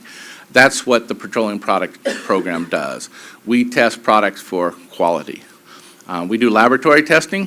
That's a viscosity, another viscosity test device, and that is an octane engine. We maintain 2 sets of octane engines, one in Northern California and one in Southern California, that actually goes out and tests gasoline for the R plus M over 2 octane. We also do field inspection. Of course, gas pumps, not only for the quantity, but for quality. Things like visual inspection. A consumer doesn't know that product on the right is what they're putting in their car. They can't see it. It will cause damage. We also have another example I have here. This is a case of an 87, 89, and 92 station. You can obviously see the problem was in the 87. In a blender system, it goes in the 89. Again, the consumer cannot see this when they put that in their car. So I gave this example for product mixing. If you have bulk distributors, and these both are good products, so do not take that as an indication of quality on those 2 products. But they're 30-weight motor oils, one's a 5W30 and the other's a straight 30-weight. I did a test on that. I poured them together, and this is this is the darker oil poured over the top of the lighter oil. This is the product after about 15 minutes. Now this right here is actually the product after, not after a couple hours, but come on. This is frustrating. After 3 weeks. So that product's set in the hood after 3 weeks. And so if you have a bulk tank and you have product poured over the top of it, you can have stratification like this occurring. So it's very important that somebody monitors the quality of what's going in there. You can have a station or a service auto repair facility that's getting good product, and then every 5th load or so dumps in bad product. Well, they don't get mixed up. They can stay stratified in there, so one consumer can get good product, and then somebody can get a slug of very, very bad product. So this is, oops, come on. Okay, these are some condemned products. This actual photograph came from the state of Michigan. There's some current press going on of this particular manufacturer. California found this about 2 years ago. We chased this particular manufacturer out of the state. Each one of those products are not labeled the winter weight, the 5W, 10W, or 30, did not meet that, nor did it meet the upper 30 or 40 weight category. Motor labels. This is another product that we encountered. You read this and you read the label closely, it actually says this is not a 5W30 oil, yet they have 5W30 right on the package. Wow. And this product, we get product like this all the time. And another question, really important to this group, how do you pay for this? Before I go any further, I'll outline that. We have a motor oil fee that is collected on each gallon of motor oil. It's collected on bulk or packaged motor oil that's produced in the state or imported for use in the state. So if you produce an oil and export it, you actually pay the fee initial production, and then we give you a refund when that product is exported from the state. We do not collect a fee on new vehicles coming into the state with crankcase oil. We do not collect a fee on that oil in the crankcase because that oil is currently in use.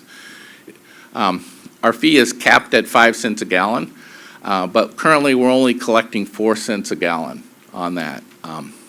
And in January 2018, it's going to return back down to 3 cents. So unless we change our regulations, our fees will actually be going down.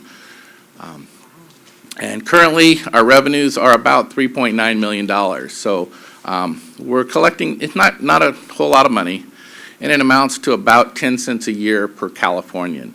So I like to tell everybody that they spend a dime a year on our program. So it's not very much,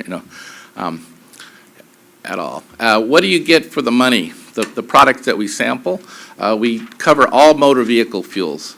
So if it's a fuel for an internal combustion engine, diesel, or gas or spark ignition engine, or if it's a fuel for fuel cell vehicles, we monitor the quality.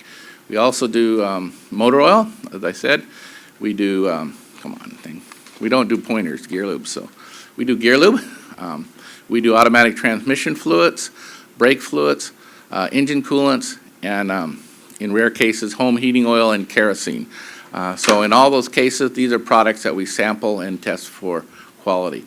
We have a petroleum field, our petroleum program field staff. We have offices both in Sacramento, Fresno, and one in Anaheim that covers Southern California. We do random sampling. Our investigators literally drive around just pulling samples, when and wherever. We respond to complaints like this organization. We take complaints very, very serious. If somebody calls up, we will respond to it as soon as possible. Within a day or 2 days, we'll call them back. Normally, our complaints come in on Friday at 3:30, but we do try to deal with those. We have follow-up investigations, so any complaint that we have, we will follow up on. We remove out-of-specs product from sale. That's our primary enforcement tool. Once we find it, we take it off sale. And we also issue misdemeanor and civil penalties. Again, like you guys, we have to work through the county and the city DAs.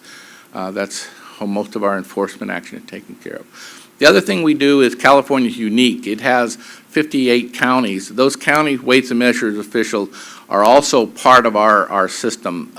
We train them. We advise them on how to take samples. They mainly respond to complaints. They don't participate in our random sampling process, but they respond to complaints. Because they're in those counties, they can get to them a lot faster than we can. We also do marketplace surveillance. We do, and part of that is retail motor vehicle signage. So we make sure that the letters on the gas station are the right height. The information provided to the consumer is correct.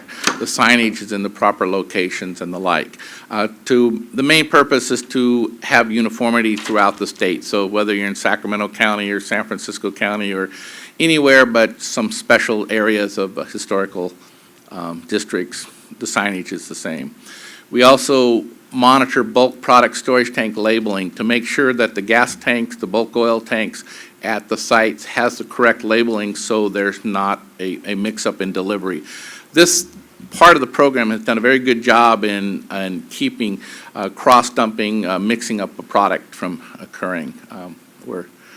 We also do dispenser labeling, whether it's a gas dispenser or in a shop. If you have a motor oil dispenser, an overhead reel, there are specific requirements on that dispenser.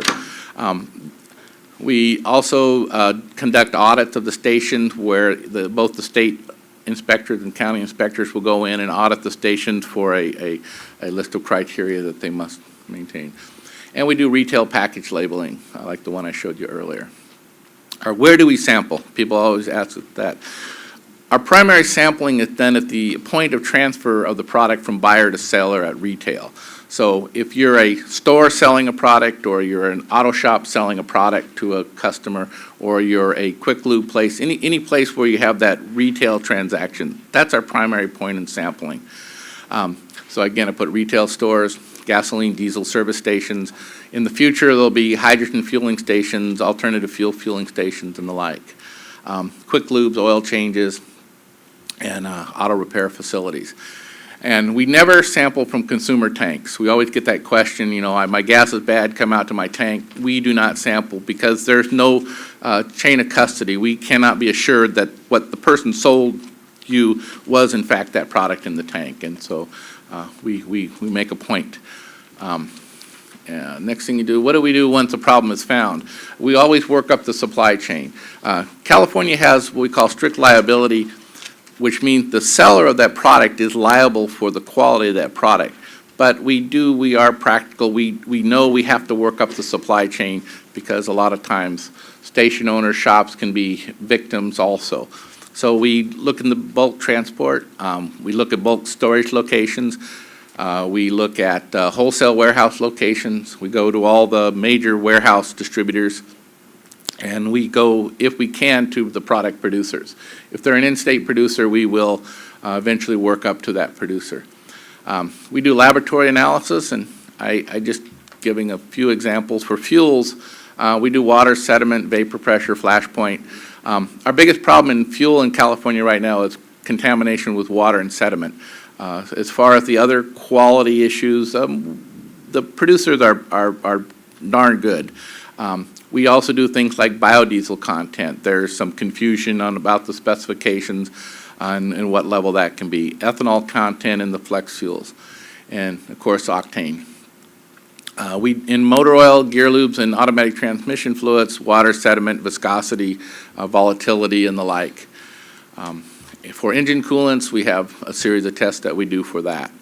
RA is reserve alkalinity, in case it's just the ability of the coolant to buffer the acids formed from the combustion process that leak into the cooling system. Brake fluids, pretty simple, boiling point, water, sediment, things like that. Where do these quality specifications originate? Everybody thinks the state comes up with rules. Well, state law requires that all fuels have either an SAE or ASTM specification. So it's not a specification that I create personally, it's one that those two organizations put together. Motor oil and gear lubes must meet the SAE specifications. Engine coolants also must meet ASTM specifications. Brake fluids, Department of Transportation. And here's the real catch. Automatic transmission fluids must meet the original equipment manufacturer. That's a problem because we have, many equipment manufacturers, we have many ATF specifications. It creates a lot of confusion in the marketplace. And there's an idea there's a universal ATF. Well, there's not. Each manufacturers have different specifications, and sometimes those are not mutually, they're exclusive of each other. Our participation in consensus organizations, ASTM International, I'm members of all the committees and all automotive products. I spend about 40% of my time actually on ASTM work. We're also members of the SAE committees on hydrogen as a fuel and lubricants. And then the last thing I wanted to present, just where we get our authority to do the sample. These are some of our code sections I put in the notes just so you can have for reference. And the last is all our laws and regulations can be found in the Business and Professions Code or in the California Code of Regulations. And where'd this come from?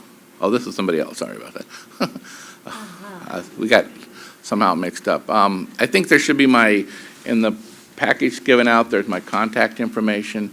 And again, I thank you for the chance to present. Are there any questions or, yes? Thank you for the presentation. How long before California is 100% top tier implemented? That's one of two questions. The second one is, I see a lot of commercials of major oil makers on the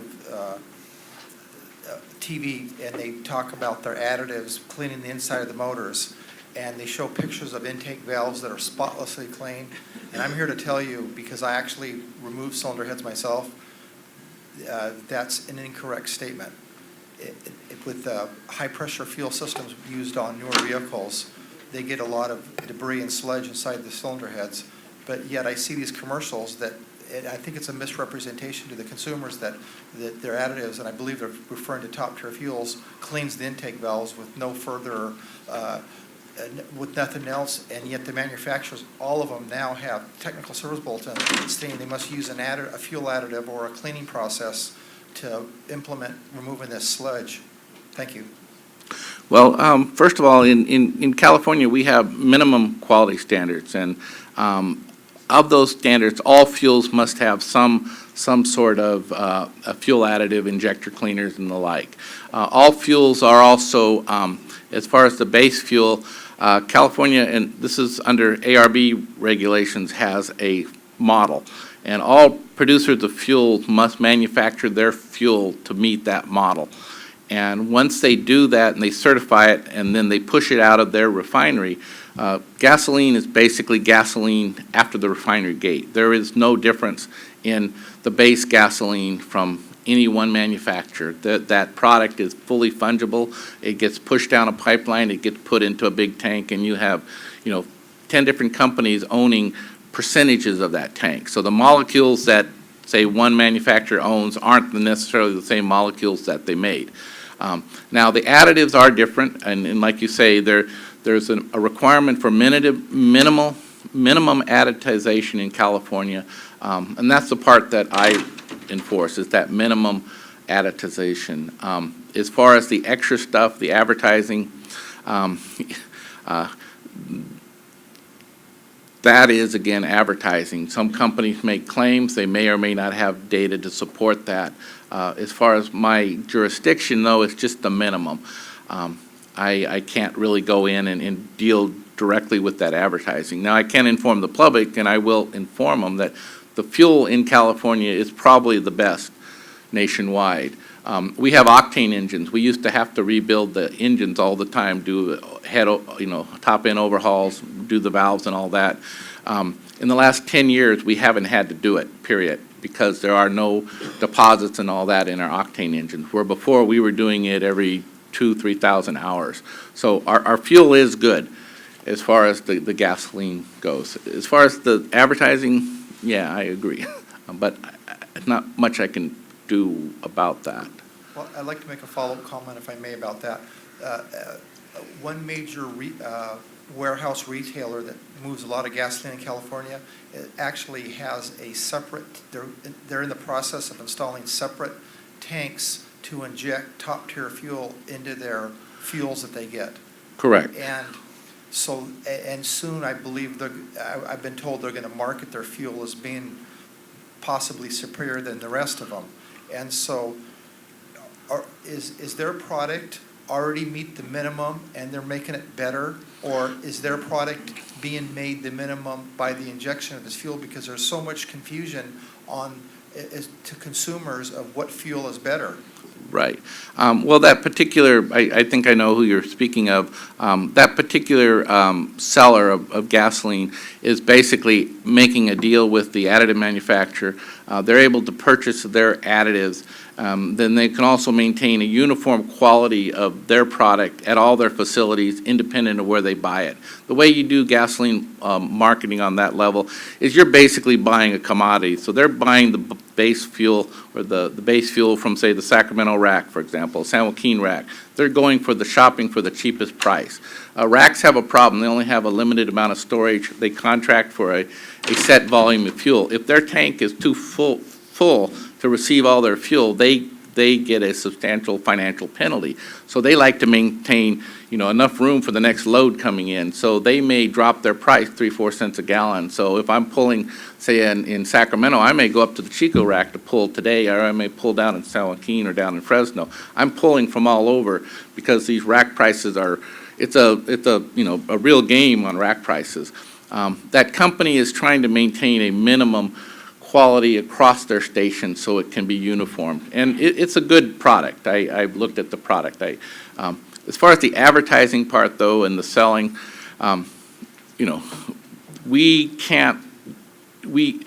those claims are not untrue, whether my product is better or not. I can't go out and say, oh, well, this product is better, your advertising is wrong. I don't have that jurisdiction, but I can tell you that my responsibility is to make sure that any station you buy fuel at is of the quality that is required by the manufacturers. So, my advice to people is go to the station that's the cheapest that you feel comfortable to go to. If you don't feel comfortable going there, don't go there. But if you do, go there. Yes. Yeah, just a couple of things. John Gallo with California Automotive Business Coalition. And one of the things that we run into with some of our members has to do with bulk oil tank labeling. And it seems to vary by county to a certain degree as to what the local county requires as far as labeling. And the other issue is, as far as the metering on the dispenser itself and how that's regulated, is that something that your department oversees and sets a standard for? Correct. On bulk tank labeling, that's under our jurisdiction, and that should be uniform throughout the state. Now, the problem is trying to regulate 58 counties, and the counties are independent. They're not our employees. They're an independent entity that we work with and we oversee. But California state law basically says that our regulations are what they're required, their minimum requirement.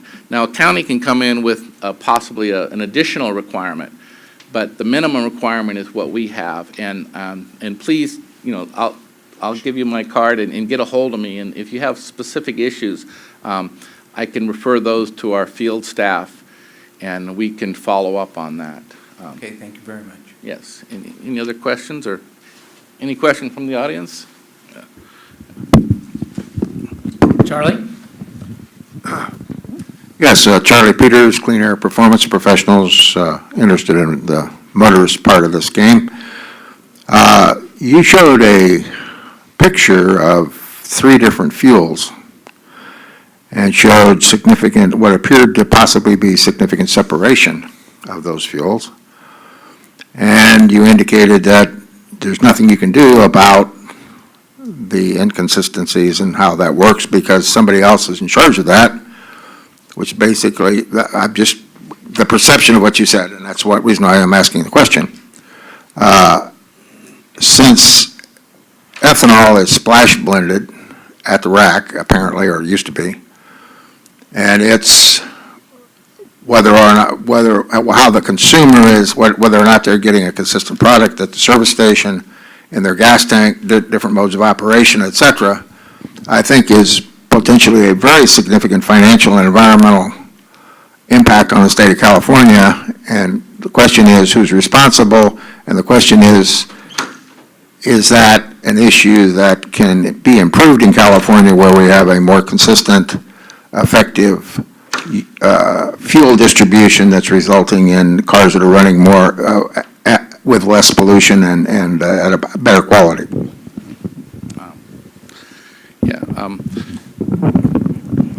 First of all, it is my responsibility to make sure that the fuels meet the minimum standards. And those products that you saw that were separated, those would be automatically taken off sale. If we find any water sediment visual, a drop of water in a sample, that product comes off sale immediately. We don't wait to take it into the laboratory and test it. As far as mixing things like ethanol, splash blending, ethanol, we also check for that. Biodiesel, for example, we've had cases of people dropping, B100 over a load of diesel. Well, there's no mixing. When we find that and it's not within the specification, that comes off sale immediately. As far as fuel quality, the fuel in California is probably one of the best in the nation, if not the world. We have high-quality fuel. Everybody in the supply chain is very, very good. Most of our problems are accidents or faulty equipment at stations, leaky tanks and the like. As far as the racks and mixing, all the racks now have for the ethanol, they do splash blending, but for like biodiesel, most of them are installing online blenders so that product is blended before it gets in the tank because they know there are issues with splash blending. Ethanol, there's not quite the same. Ethanol and gasoline have about the same viscosity and mix pretty darn good. You do not get separation or stratification in those tanks. One problem we have with ethanol is water. It used to have a heel of water in fuel tanks. You could have a couple-inch heel of water. As long as the pumps didn't pick it up, there was not a problem. Well, now, as everybody who drinks anything knows, ethanol likes water.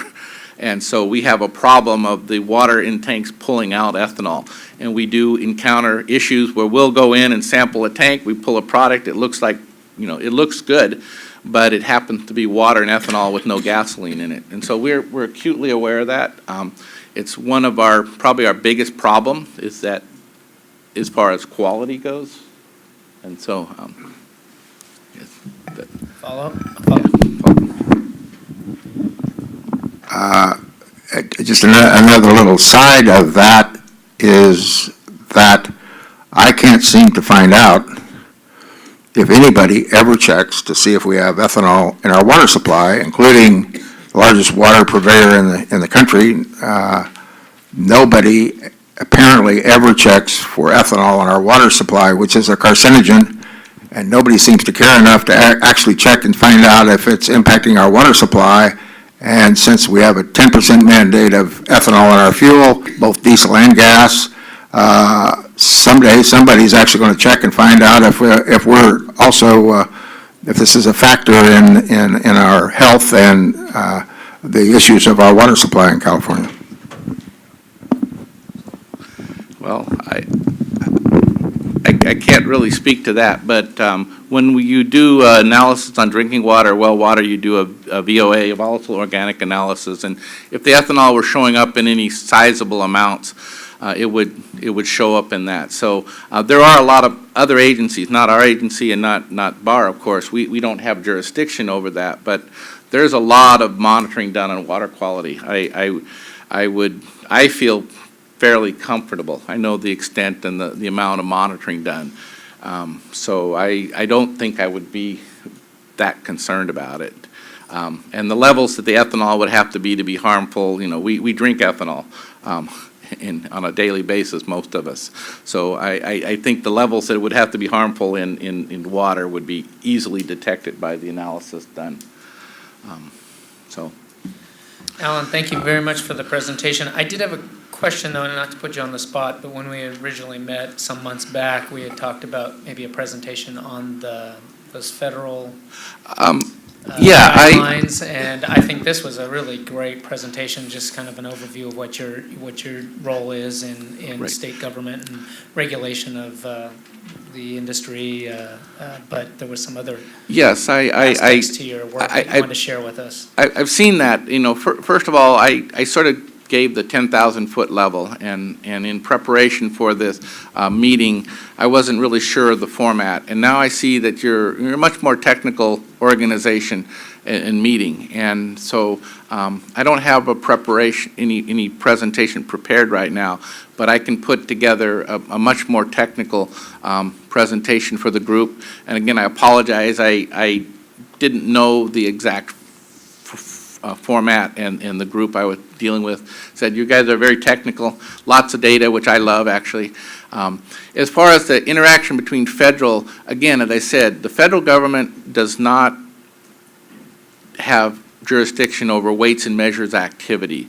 Now, there are jurisdictions over fuels in the air emission side, and in the Department of Transportation, the FTC, Federal Transportation Commission, has some jurisdiction over signage and regulations like that. I do have information about that.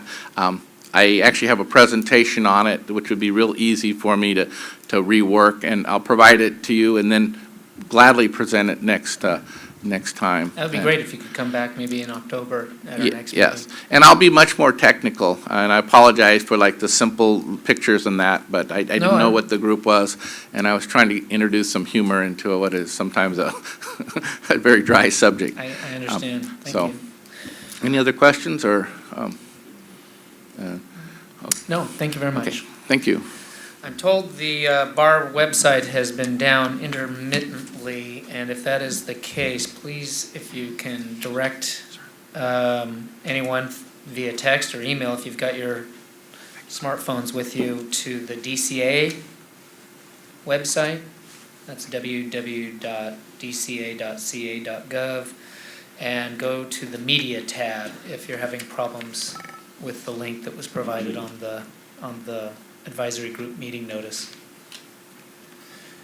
Okay, we'll go to our next presenter, or presenters. Is it Ed Van Mill, obviously from the Bureau of Automotive Repairs, Smog Check Engineering Research Branch, but also I think, is Dara Dubois here also? To handle questions, yes. And I have Kevin Shine with me as well. He's responsible. Well, thank you for attending. So I think Ed's going to give a presentation, and this was an agenda item that was specifically requested by advisory group member Chris Walker. It's a follow-up to some questions that came up through the sunset review process, but more, I think more pointedly through my confirmation and actually at the confirmation hearing. And I would be remiss if we just ignored the Senate President Pro Tem's request to get more involved in these issues and involve the Department of Education in our affairs. Thank you. Great, thank you, Pat.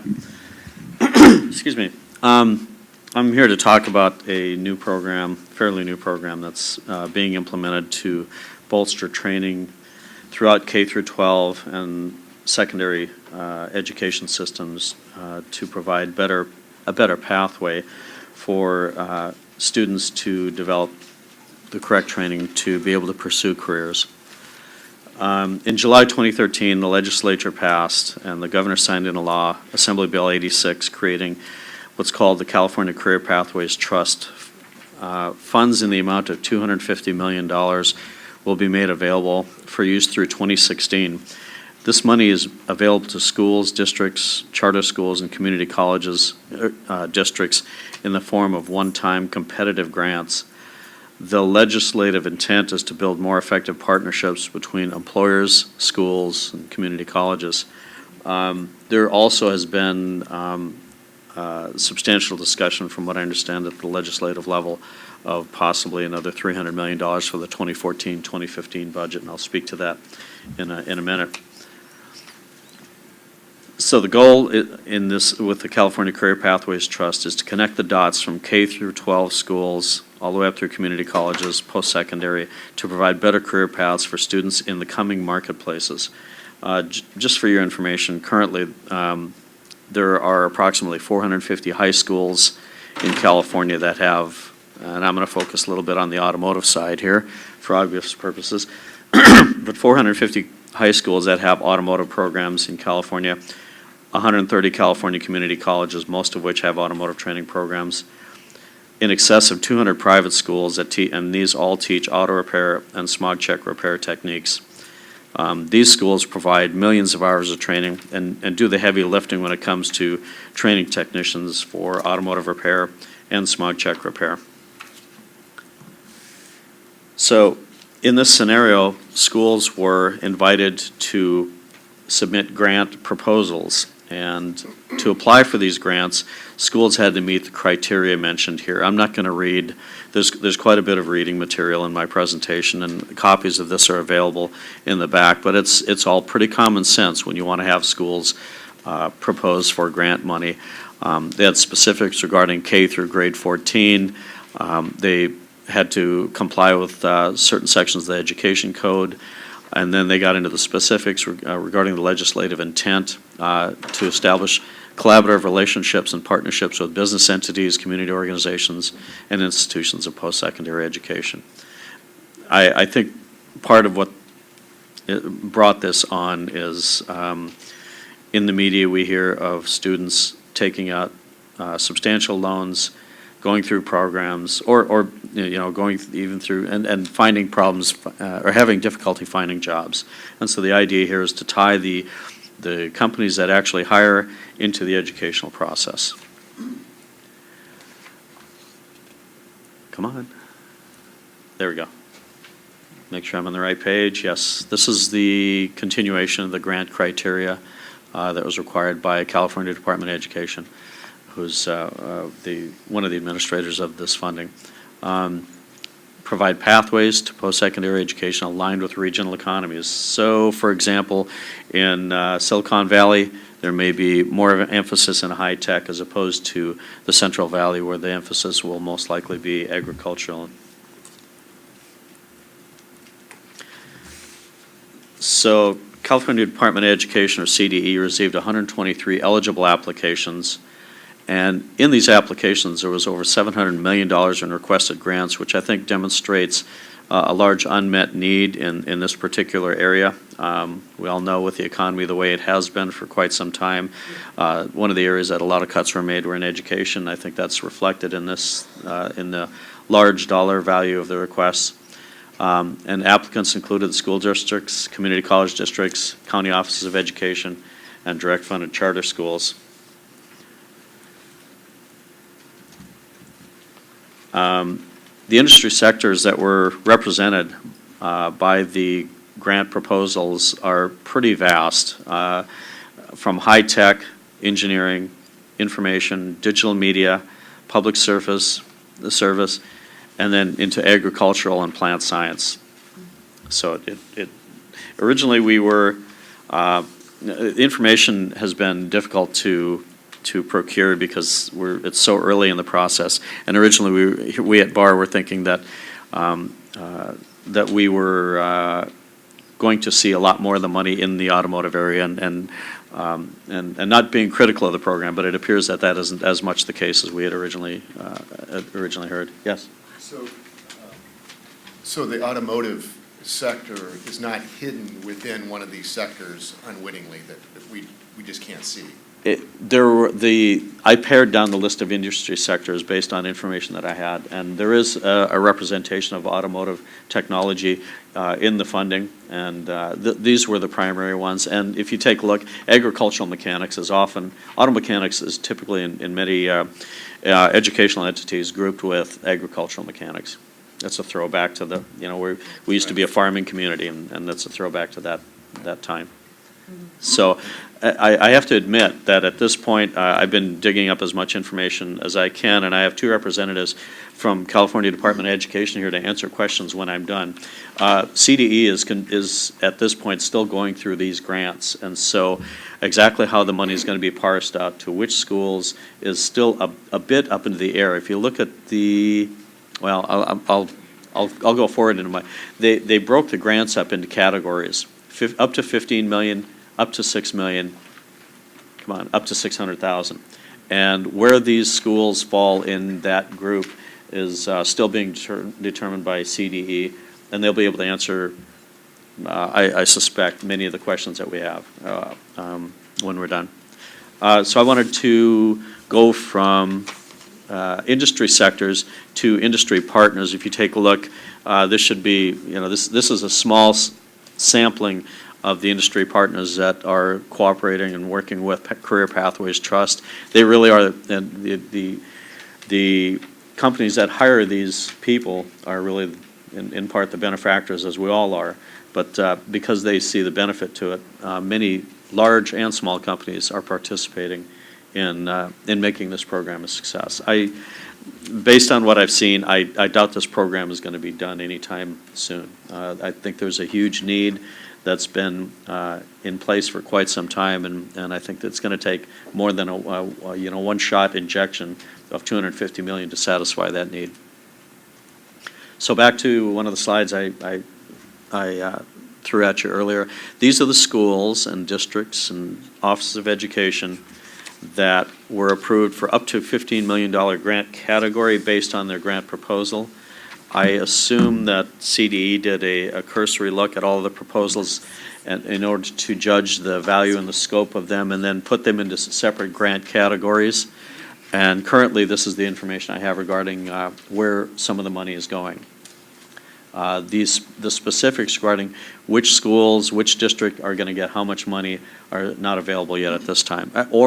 And the specifics regarding what the programs are going to be for is not available yet either. We're a little preliminary on this, but in response to comments made at Pat's confirmation hearing, we wanted to get a leg up and get up to speed on this thing and inform the automotive community that we respond to of something that we've seen here and get you involved as well.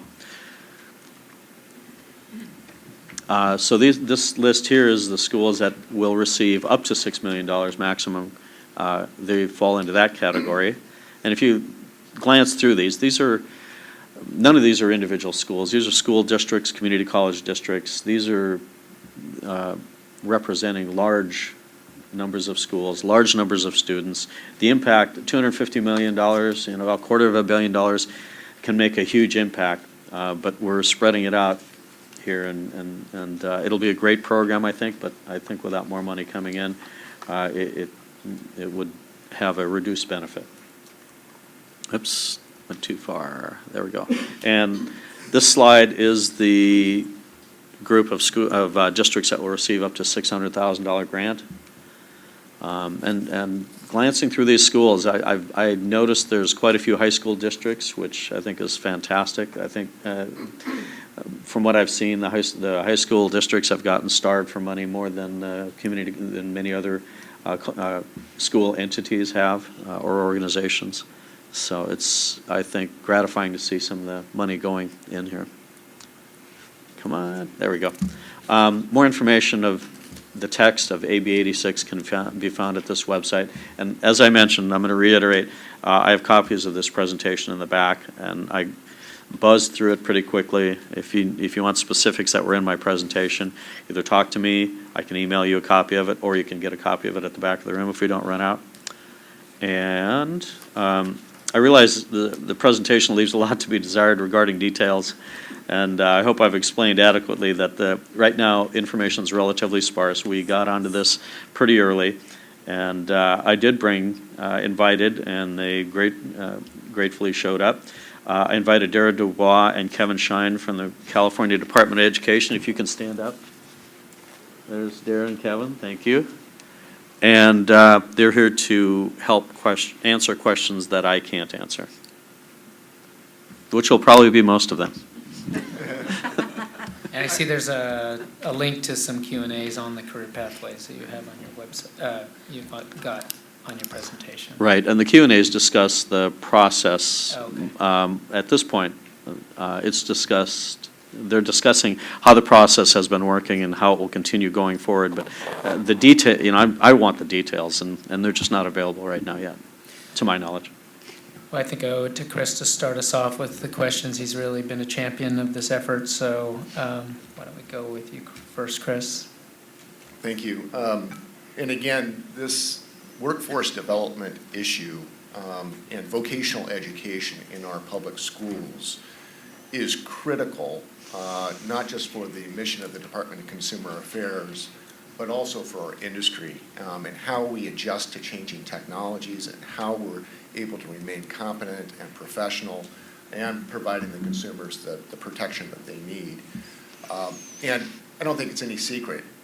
We've walked away from vocational education in our schools. Absolutely. Yeah, I couldn't agree more. In fact, one of the phrases I've used to people who seem to disregard voc ed is, how much will you have to pay your plumber per hour before you finally realize that, there's not enough people being trained in that kind of vocation. And so, clearly it's a goal of the governor, it's a goal of the Senate Pro Tem, and it's a goal of the State Superintendent of Public Instruction, Tom Torlakson. And on that, I was wondering if I could ask some questions of the Department of Ed. Whatever you're most comfortable.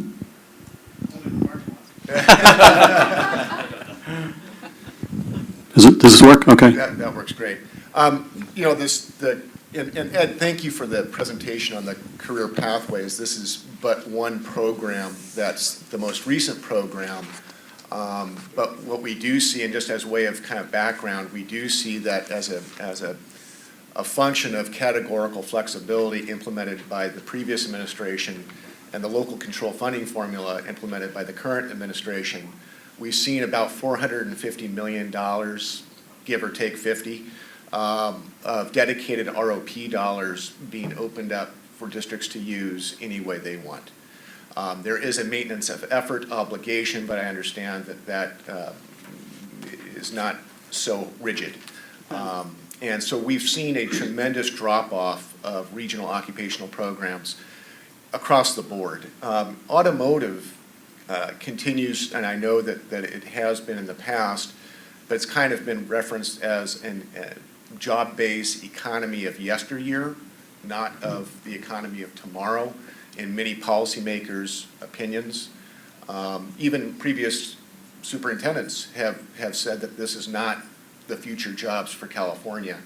But what we do have is we still maintain 30 million vehicles plus on the roads every day. Technology is changing. Metals and plastics and rubbers and wires all wear out. There's not going to be a shortage of need for repair going into the future for our transportation systems. And so the question is, where are we in our high school programs? Are we providing these types of programs across the state? And what is the Department of Education doing to support these high school automotive programs specifically? They have me. She can do the, Gotcha. I'm the transportation consultant for the Department of Ed, so I represent all of the schools across the state and work with them. We're trying to reduce the amount of hobby shops that are out there and actually create the future pipeline for the industry. So, so I'm the dedicated person for automotive programs. What is a hobby shop? Not really training the students to go to jobs. That's a shop that exists for local adults to come and take a class to fix their own car. So a community college program, not necessarily a K-12. No. Not specifically. It runs the gamut. Yeah. All the different entities have a few of these throughout, have had at one time or another, a few of these throughout the state. But if somebody wants to get their car painted and instead of paying, somebody to do it professionally, they go take a course in auto body and they paint their car, and that's the end of it. And basically, it's teaching them to do some of the work, but not preparing them with the soft skills they need and the industry-based knowledge that they need to actually be a professional and get the licenses they need in order to be employed in the industry. and the easiest definition for that is a non-NATEF certified program. Because if you're a NATEF certified program, you have to have a certified instructor, you have to go through a very specific course of study, and at the end, there is an assessment of what the student has learned. Do we have a number of the NATEF programs in the state? There are approximately 100, about 140 NATEF accredited programs. So you can see from the number of programs, not all of them are NATEF accredited. Most of those are community colleges. But because NATEF has changed their requirements, we are working with many schools, and I've done seminars over the past year with the new maintenance and light repair program that is now out there. How many of the high school programs are NATEF certified? There's about 40. 40? But again, because they've changed the requirements so that the maintenance light repair program is a minimum based, it covers all 8 areas of the ASE certifications, and is more conducive to what they're actually doing in the high school programs. How many enrollees are there in high school NATEF certified programs? It depends on the school. We have some that we have schools that have waiting lists to get students in their programs. Some of the other ones don't have quite so many, so it just depends on the school district, because many of those students are being channeled to, they're all going to go to college rather than make money in the industry. Requirements are harder for high schools to meet than community colleges, primarily because of funding. Well, and hopefully this type of grant program can help that. I guess what I'm concerned about, and I think everyone knows that our high school automotive programs are probably at the lowest point they've been in the history of the state. And I've heard anecdotally that we don't have anyone going through Cal State University to become a credentialed auto teacher in the entire state. I mean, I don't know what the numbers are, but it certainly would behoove potentially a partnership, and I'd love to have this an ongoing agenda item for the BAG meeting, to be working with the department on identifying what the workforce needs are of the state, and then how the K-12 program is going to respond to meet those. And I know they're desperate times right now, and I know it's a long-term planning thing, but I can't imagine a single issue more important for consumer protection and the health of the industry than literally restarting the pipeline for training kids for careers in this area. And so I'd like to see the Department of Education be here on a regular basis and begin to cooperatively with industry, with BEG, figuring out what is the need of the future and what are we doing with the actual numbers. Where are we with the actual numbers? How many programs are actually functioning? How many teachers are being credentialed? How many kids are enrolled? To really kind of drill down and get to the nuts and bolts. These grant programs, they're fantastic, but they're coming on the heels of dismantling a $450 million dedicated funding stream. That's gone. right? So then we get a 250 one-time grant, we get another 250 or 300 one-time grant this year. As soon as Daryl's gone, you know, who knows if those grants will continue. So we're in a really dangerous time, and I think that it behooves all of us to work together going forward. And one of the things, and I recommend this at the Bureau Advisory Committee, is all of you industry members, how many of you sit on an advisory committee for your local schools? Cool. That's more than I normally see. Because that's where you make the difference. I've just visited Southern California in San Diego in June and saw some phenomenal programs that they have just opened.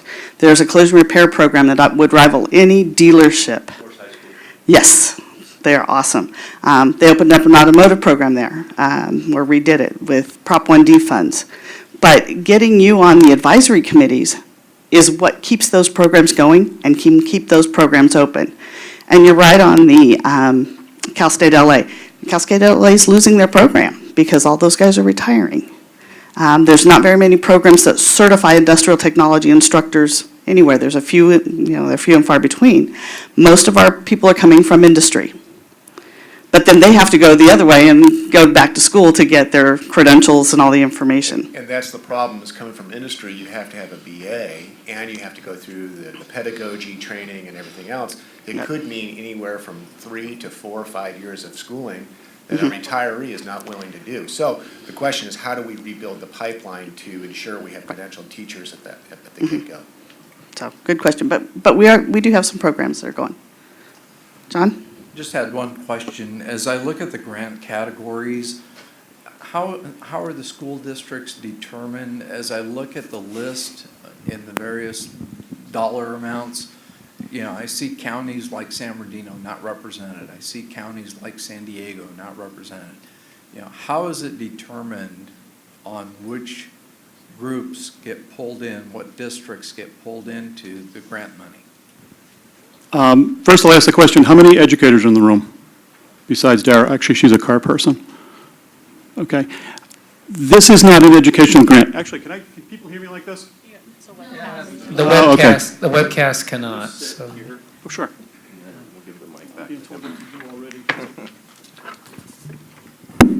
We actually have a couple of representatives from the education and training side of this industry that, on this advisory group, who are not here with us today, but they'll be here at future meetings. This is more of an economic development grant than it is an educational grant, and that's the way it was put together, is to help rebuild the economy of the state of California.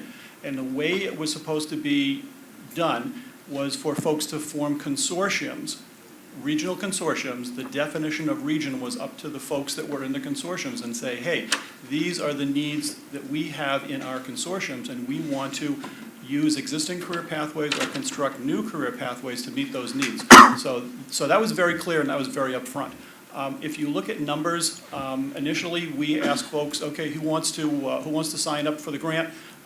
We did that back in early March, and we had 275 letters of inquiry, letters of interest from fiscal agents all over the state that wanted to participate. Once folks got to reading the grants, consortiums got together. Folks said, let's look at these pathways, let's build these pathways, and we finally had 123 applications that came in for those pathways. When everything, all the applications came in, they were read and actually graded. And in that grading, we had people from, the folks that really were involved in the very beginning on this was the Workforce Investment Bureau, the Community College System, and the California Department of Education.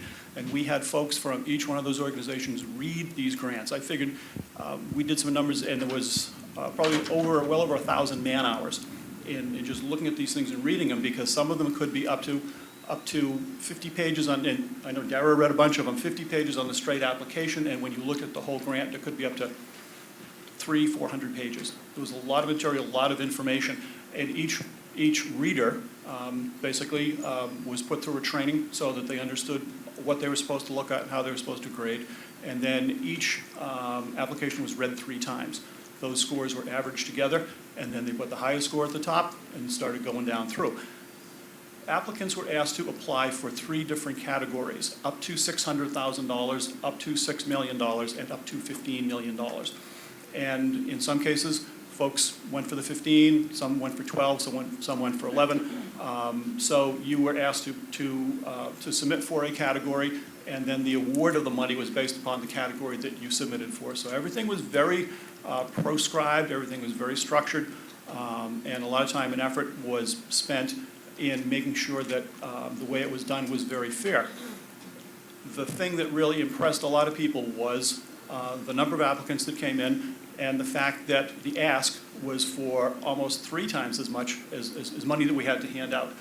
If you factor in the fact that initially we had 275 people looking for money, looking to put programs together, and half of them actually responded, told us that there was a demand out there that was as yet unmet. So in the new budget that was recently signed, there is another $250 million to play the game all over again. Now, that's the good news, because you folks, as business owners, can work with the local community college and the local schools that we hope you're all on the advisory board for, to say, hey, there is an unmet demand in this region, and it is for auto mechanics. And that's what you need to do. You need to participate in those consortiums and say, this is an economic need, this is why it's an economic need. The fact that a lot of your mechanics are probably retiring, the fact that in some ways, I came from the state of New Hampshire to do this grant, and we had all the same issues, that a lot of folks were retiring.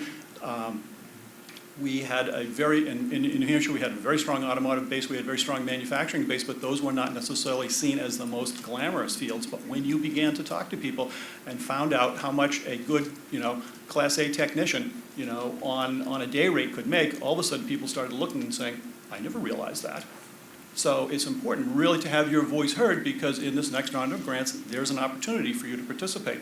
Now, in looking at the grants that we just handed out, I think somewhere 15 to 20% of them contain automotive technology, and that's actually not bad when you look at the spread.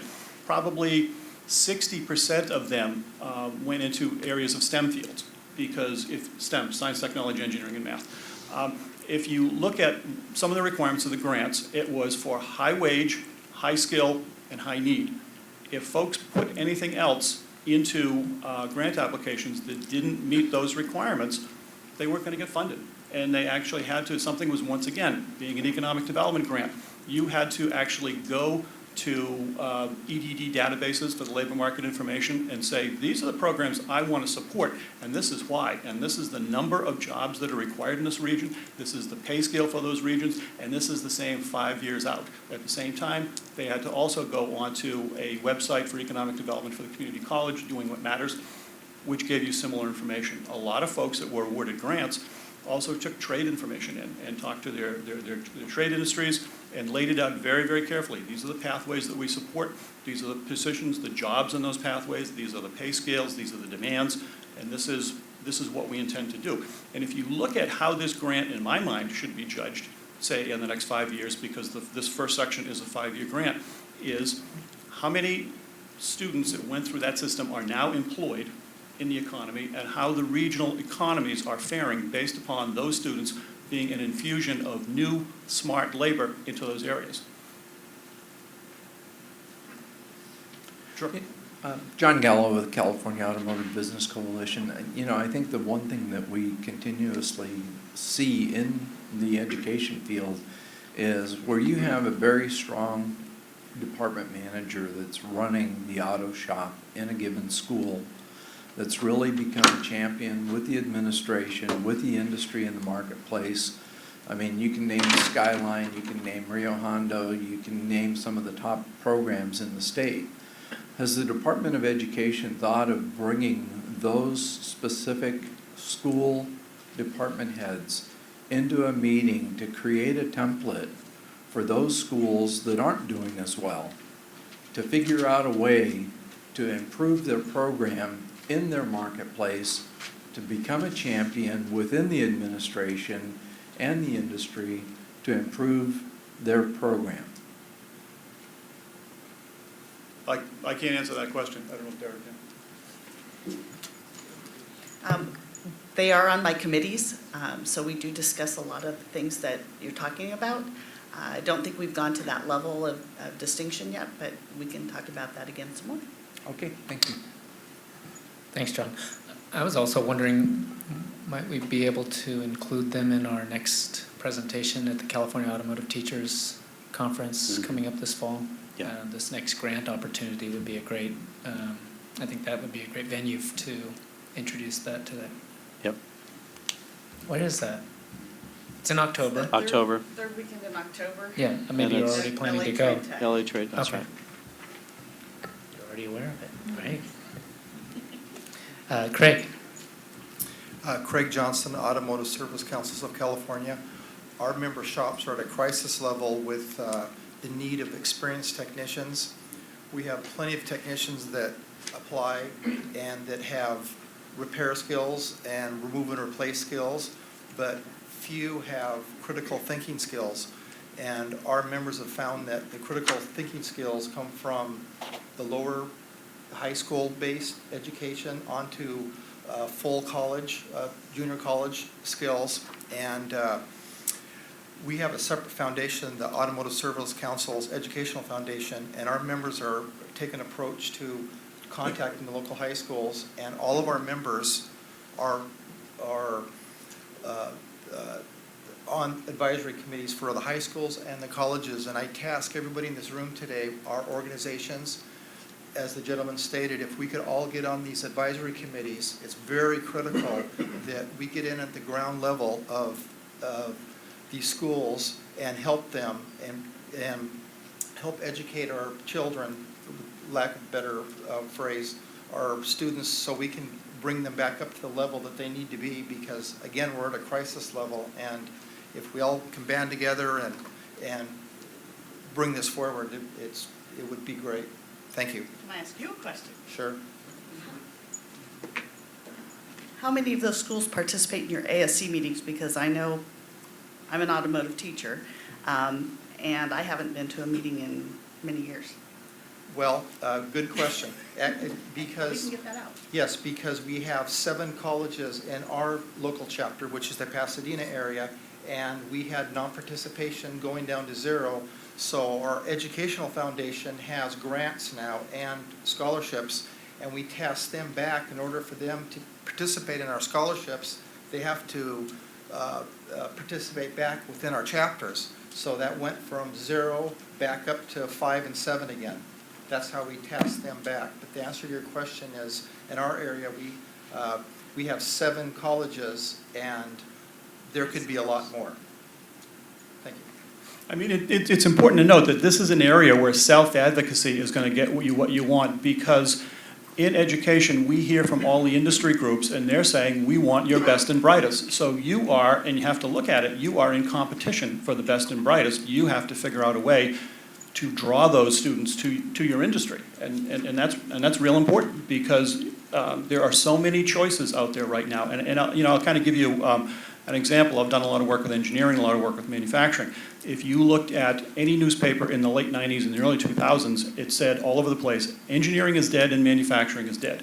And what is the big issue right now in the entire country? Filling engineering positions and filling manufacturing positions. It was never dead, but people and parents thought it was, because that's what the newspaper said. And I think right now there are, I don't know how many 100,000 engineering positions in the country that are going unfilled. So you have to promote, you have to advocate, and you have to let people know what a great career you can have within the automotive industry.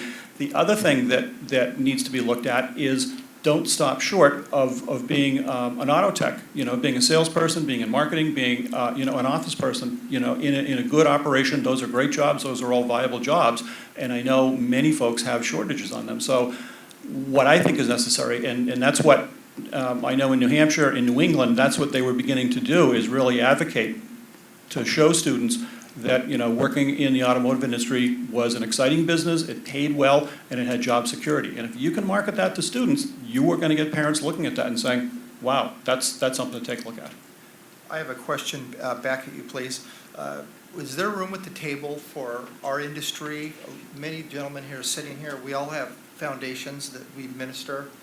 is there room at the table for us to participate back with these grants? I know there's specific guidelines, but sometimes I think that it needs to be down at a street level where we can get some input from people that actually do this every day.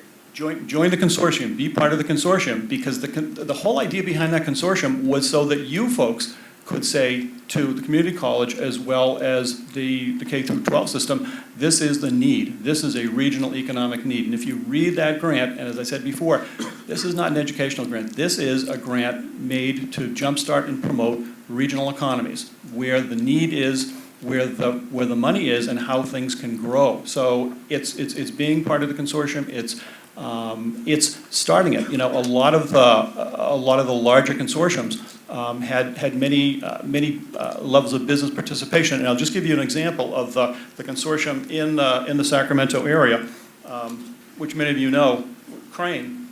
The breakdown on Crane, as an example, basically 56 businesses and professional partners, including chambers of commerce, economic development agencies, state agencies, local businesses, 22 school districts, 4 county offices of education, 40-plus high schools, 3 community college districts. The consortium will support 68 career pathways targeting 6 industry clusters. It'll serve 37,000 students. The Crane Consortium covers 7 counties. It covers a land area the size of West Virginia. The $15 million grants went to the big consortiums like that, where they covered a lot of territory. The key was to really limit the number of pathways that you wanted to do so you could really focus and you could really work on them. But I mean, that's the whole key to it. It was to allow you, the businesses, to get involved in this.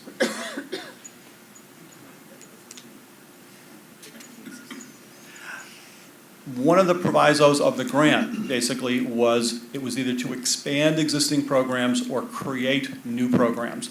So some of the ones in auto that were funded is because they had taken an existing program and were doing something new and different. That was the key. It wasn't to do, oh, this is what we've been doing for the past 10 years and we want to be funded to do the same thing.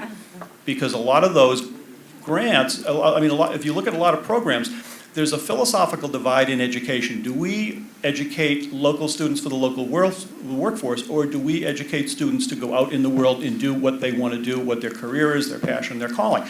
And that's always been kind of a tough thing, especially in smaller school districts. This said, we're going to look at the local economy, we're going to support the local economy, and we want to help the local economy. And that's where you folks can get involved in this. The other key is, a lot of the businesses were the ones that jump-started this and called the meetings together and called the local community college and said, hey, I want to start a consortium so we can apply for this grant. And they were the ones that put it together. So here's an opportunity for advocacy, especially as you mentioned, you've got a bunch of foundations, you've got a very strong background in this and a very strong capability to do this type of thing. I mean, I would say definitely that's the way to go, especially if you are looking at creating new programs, or especially if you're looking at programs to meet very new and specific needs, hybrid auto and things like that, or any of the new things that are coming out. I think that would be real important to take a look at that. Yeah, my questions are right along those lines. Of that 15% of the grant applications that had applications for automotive career technology, how many of those were the community college side versus the high school side? And of those applications, primarily were these situations where people are looking to start a new program within the school district, or is it a situation where they're looking to, let's say, add hydrogen technology elements or electric vehicle technology? I can tell you right now the breakdowns between community college programs and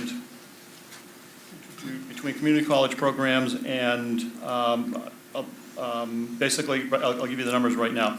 Of the 123 that were funded, 26 community college districts got funded, 16 county offices of education, 17 direct funded charter schools, and 64 school districts. If you look at the $15 million grants, 5 of them went to community college districts, 5 went to county offices of education, 1 school district, and 1 direct funded charter school. The $6 million, basically there were 16 of them, 5 went to community college districts, 1 went to a county office of education, 9 went to school districts, and 1 went to a direct funded charter school. And of the $600,000 grants, there were 11 of them. 1 went to a community college district, 1 went to a county office of education, 7 went to school districts, and 2 went to direct funded charter schools. So when you break the whole thing out, it was a pretty even mix between the county offices of education, and high schools, and the community college. The other big thing that this grant was meant to do in the idea of creating pathways is a pathway is a seamless progression of programs that start in high school and go through community college. So the intent was that a student would go into high school and do Auto 1, Auto 2, go to the community college, and then do the 2 years there. One thing I've always advised students to do is get your basis in the high school, go to the community college, and then start working for somebody that's got tuition reimbursement so that you can continue to go to community college, work, and get paid at the same time. So, I mean, that's another level of advocacy to look for. But as Dara said, I mean, I threw together a list of, you know, how you folks can participate. Basically, join a consortium for the next round of grants that will be coming. Join an advisory board. Donate equipment, used equipment, or whatever you can do to high school or community college programs. Participate in school career days to talk about careers and jobs available. Support NATEF accredited programs. Look at how you can promote careers for technicians, parts people, salespeople, management. You know, one of the things that we look at in education is gender equity. A great position we've found for girls that want to get into auto mechanics is in parts. Go through a training program and work in parts. And that's been very, very successful, as well as sales and management. And then open your doors to job shadows, career exploration, any type of work-based learning. And then hire students for internships, summer jobs, work study, anything like that. And as I also said, if you've got a tuition reimbursement program, promote that. Promote that to, as a member of advisory board, but promote that to potential students who could be your employees. And do you have a specific breakdown at all on the automotive applications, the automotive grant applications? No, not as yet. No, and just to give you an example, as I said, some of those grant applications, none of them were done electronically. So we have, and we're trying to do that right now because we've got a lot of people interested in information, but some of them have up to 200, 300, 400 pages that we have to actually go through and begin to break that information out. At the same time, we've gone back to the grant awardees and said, this is the information we need. Next time we do this, it will be very database heavy and allow us to be able to sort and manage a lot of data.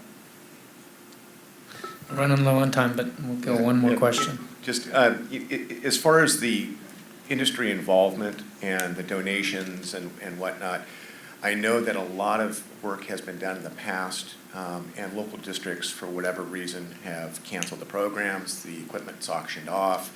So it puts a real damper, and I don't want to be a down on this thing, but it puts a real damper if the local district isn't committed to a sustainable program.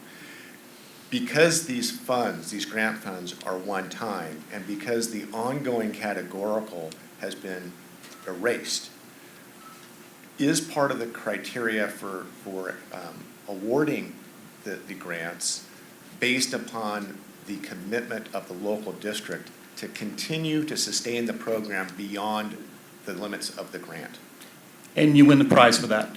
One of the major questions that folks were judged on is you have to show us how your program is going to be sustainable after this grant money ends. Basically, the funding cycle for these grants was 3 years.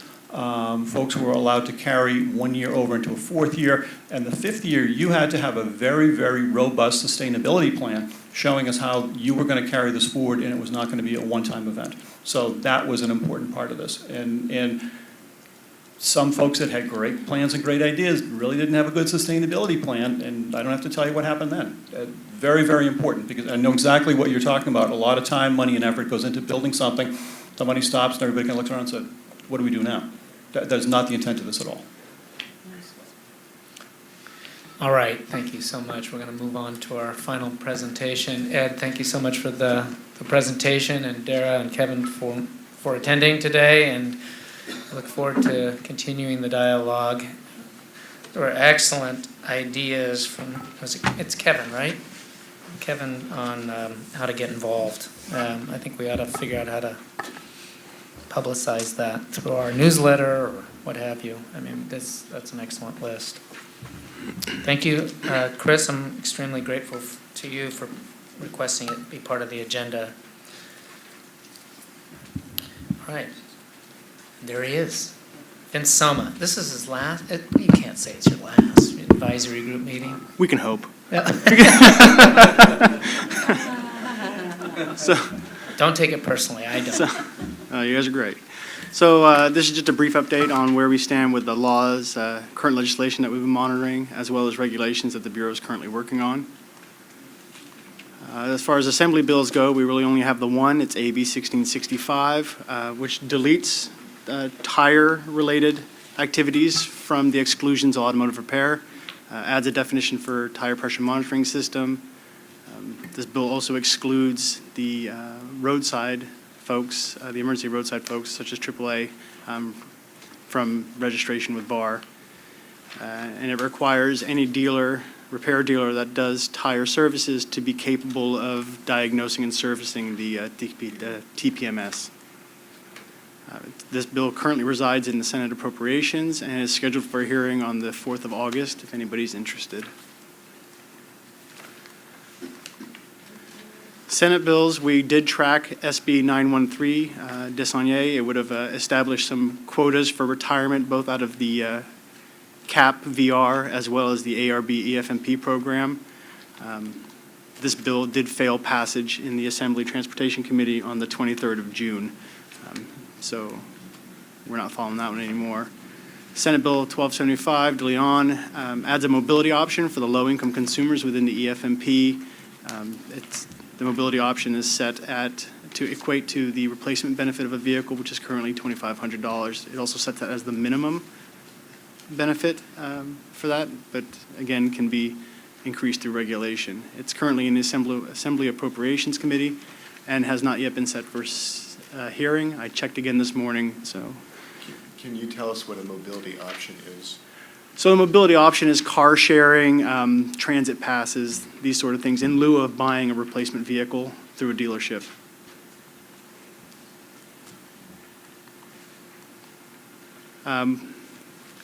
In 2010, Senate Bill 346 chapter, this was the brake composition law.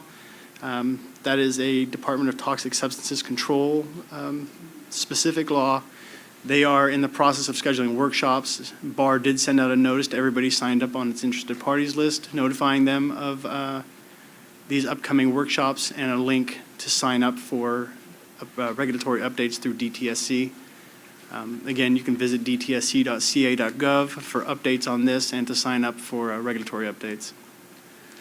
As far as BAR regulations, we had a couple of them that were just approved by OAL. One of them was effective July 1st. That one was for the CAP, the Consumer Assistance Program eligibility requirements.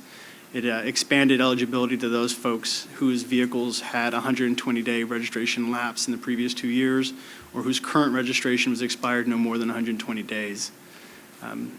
There was also some administrative changes in there that made the switching from RA to VR a little more user-friendly for the consumer. Those were adopted on July 1st and implemented on July 1st. The ignition interlock devices defined standards and responsibilities, updated the regulations to conform with SB 1576, which chaptered into 2012, which essentially opened the door for Bear Hufty, or the Bureau of Electronic Appliance Repair, Home Furnishings and Thermal Insulation, their licensees to perform IID services. This regulation was approved on the 7th of this month, and it will become effective on October 1st. And to the best of my knowledge, Bear Hufty has also got has their regulations package going through departmental review right now. Just to clarify, so this would be people like car stereo installers? Correct. Yeah, like the Best Buys of the world would be able to do the service. And they have to be certified by Bear Hufty to be able to do ignition interlocks? Correct. It also allows them to be certified or registered or licensed with BAR or Bear Hufty and not require both. Thanks.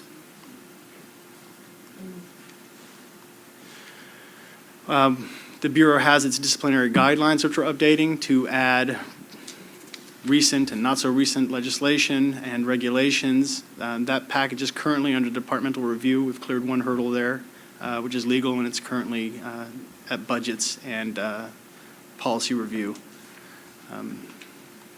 We hope to have that one adopted by January 1st, which is probably a little optimistic at this point.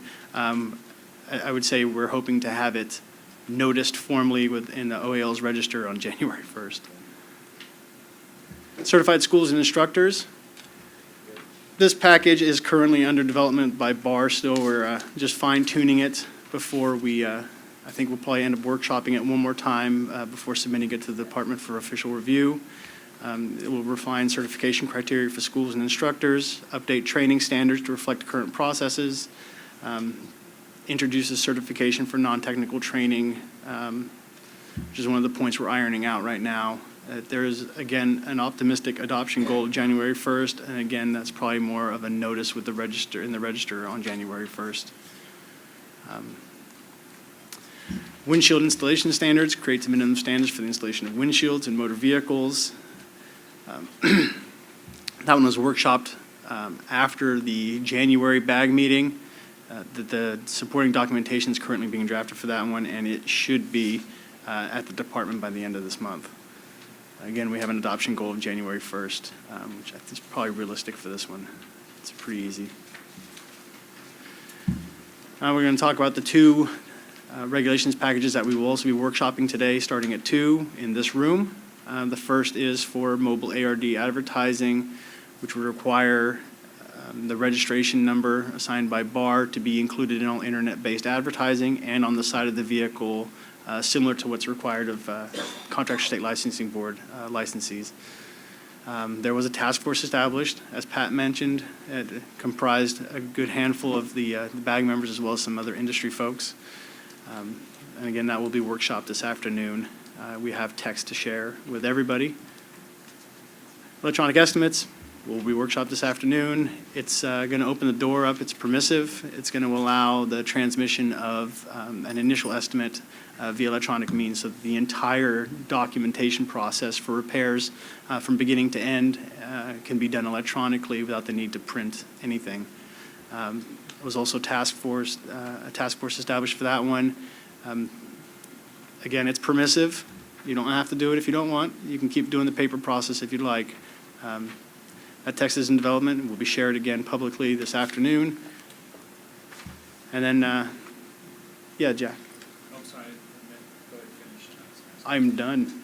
There you go. For more information, go to leginfo.legislature.ca. He's already got one foot out the door. That's right. Yeah. It's lunchtime, Jack. Thanks for the report. I wanted to talk about AB 1665.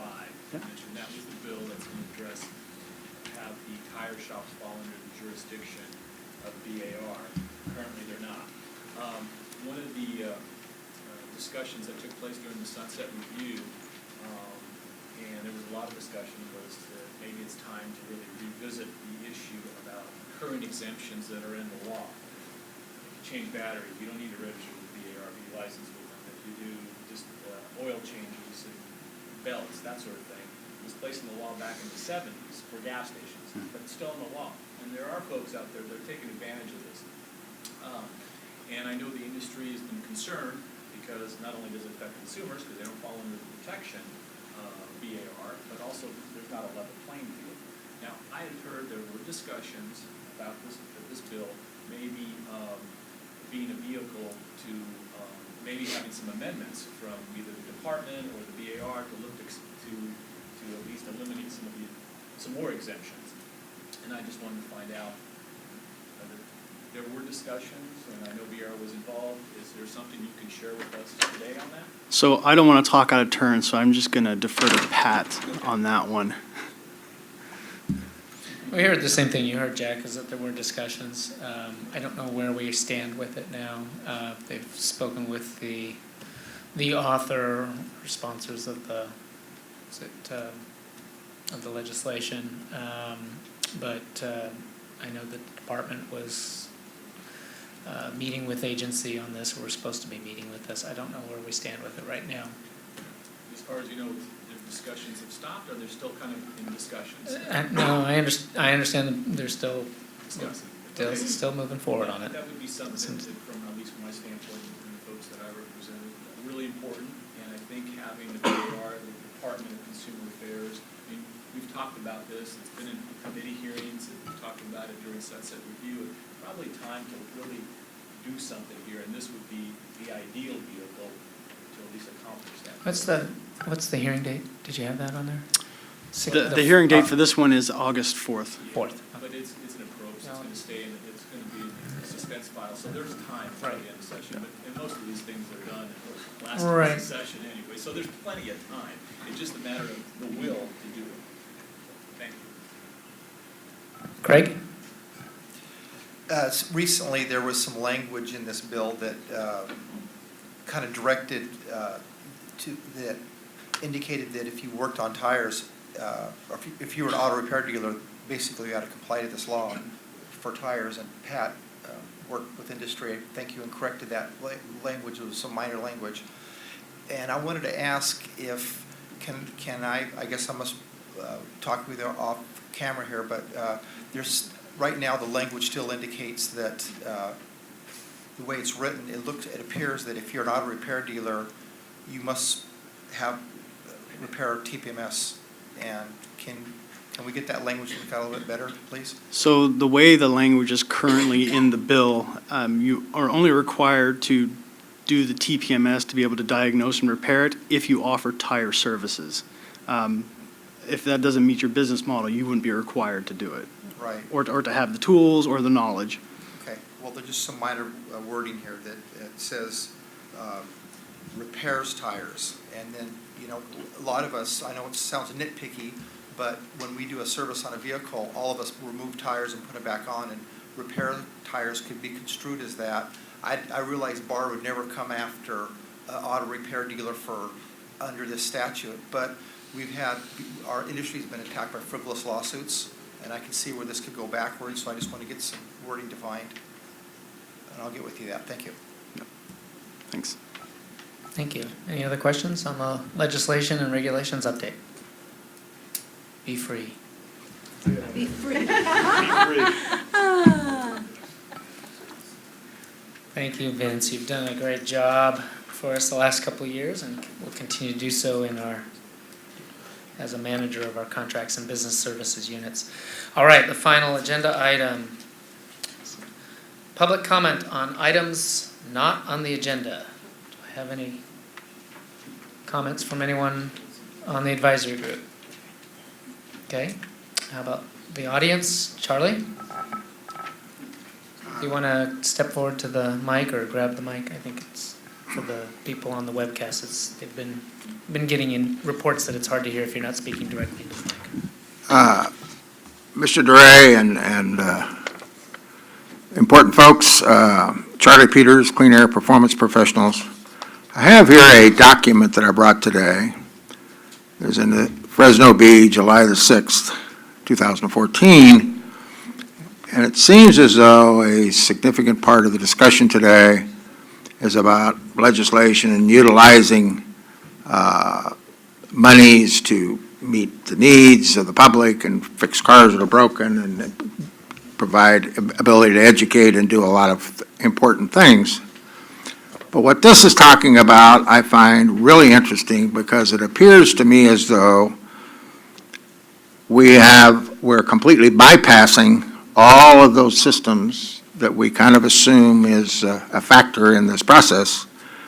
And I kind of wonder if the regulatory agency, i.e. the Air District and the Central Valley, is not taking it upon itself to create funding sources in conjunction with the Air Resources Board and Fed EPA, generating very significant amounts of money, creating, as the title of this article says, Air District to continue vehicle repair program. And of course, the people who are actually doing the repair are licensed by the Bureau of Automotive Repair, but this is funded by the Air District, and somebody may be getting credits here. And is anybody actually finding out if the cars that are broken in this system actually get repaired?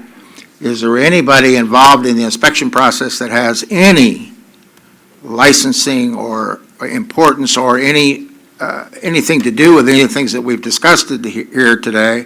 of being licensed by the state to participate in doing inspections. And what is this inspection process? What is the equipment? Is it certified? And it doesn't appear to me as though any of that criteria has any criteria that meets what the state of California has set up, and the Bureau of Auto Repair provides the oversight to get it to work.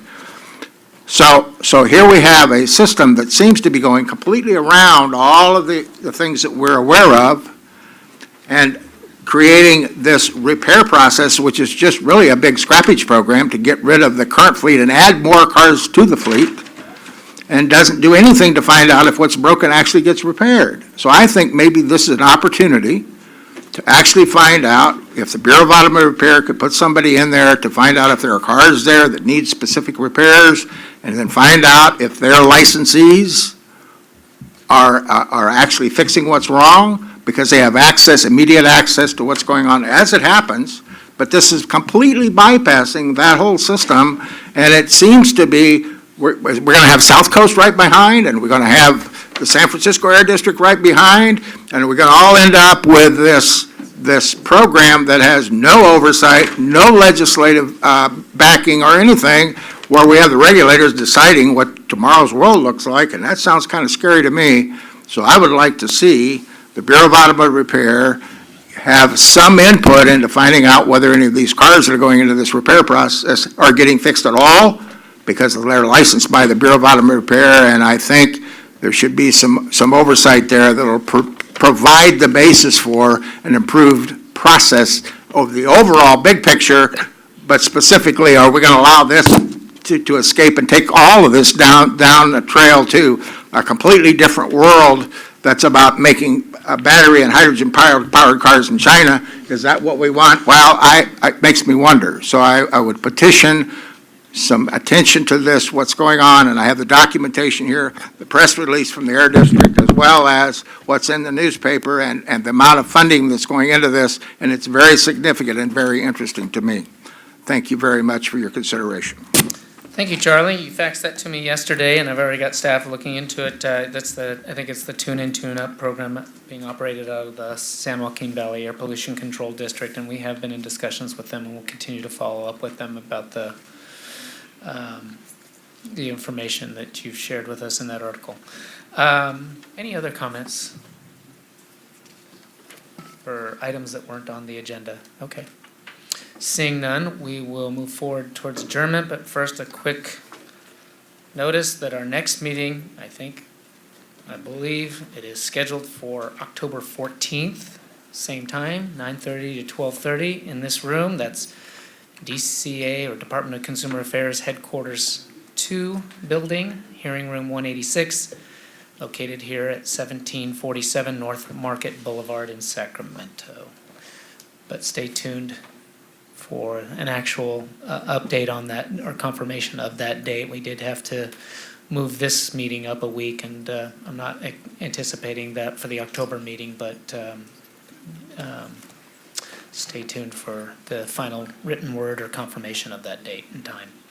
Thank you all. It was a great meeting. I thought, in my opinion, one of the best meetings we've had during my tenure here at the Bureau of Automotive Repair. Some really good agenda items, and I really encourage the advisory group members to keep the agenda items flowing. It's hard for us as staff. We're knee-deep in some of the activities to really see what the important issues are that are affecting you sometimes, and you asking and requesting them to be put on the agenda is, I think, really, in our minds, the best way that it can work in terms of addressing the issues that are most critical to you. So thank you for doing that, Chris and Jack and others and Jonathan had specific requests for agenda items. So we'll see you in October. Have a great rest of the summer. Stay cool, stay dry, and have a fun time with family and friends, and wherever your lives may take you over the next couple months until we see you in October. Thanks again. Bye.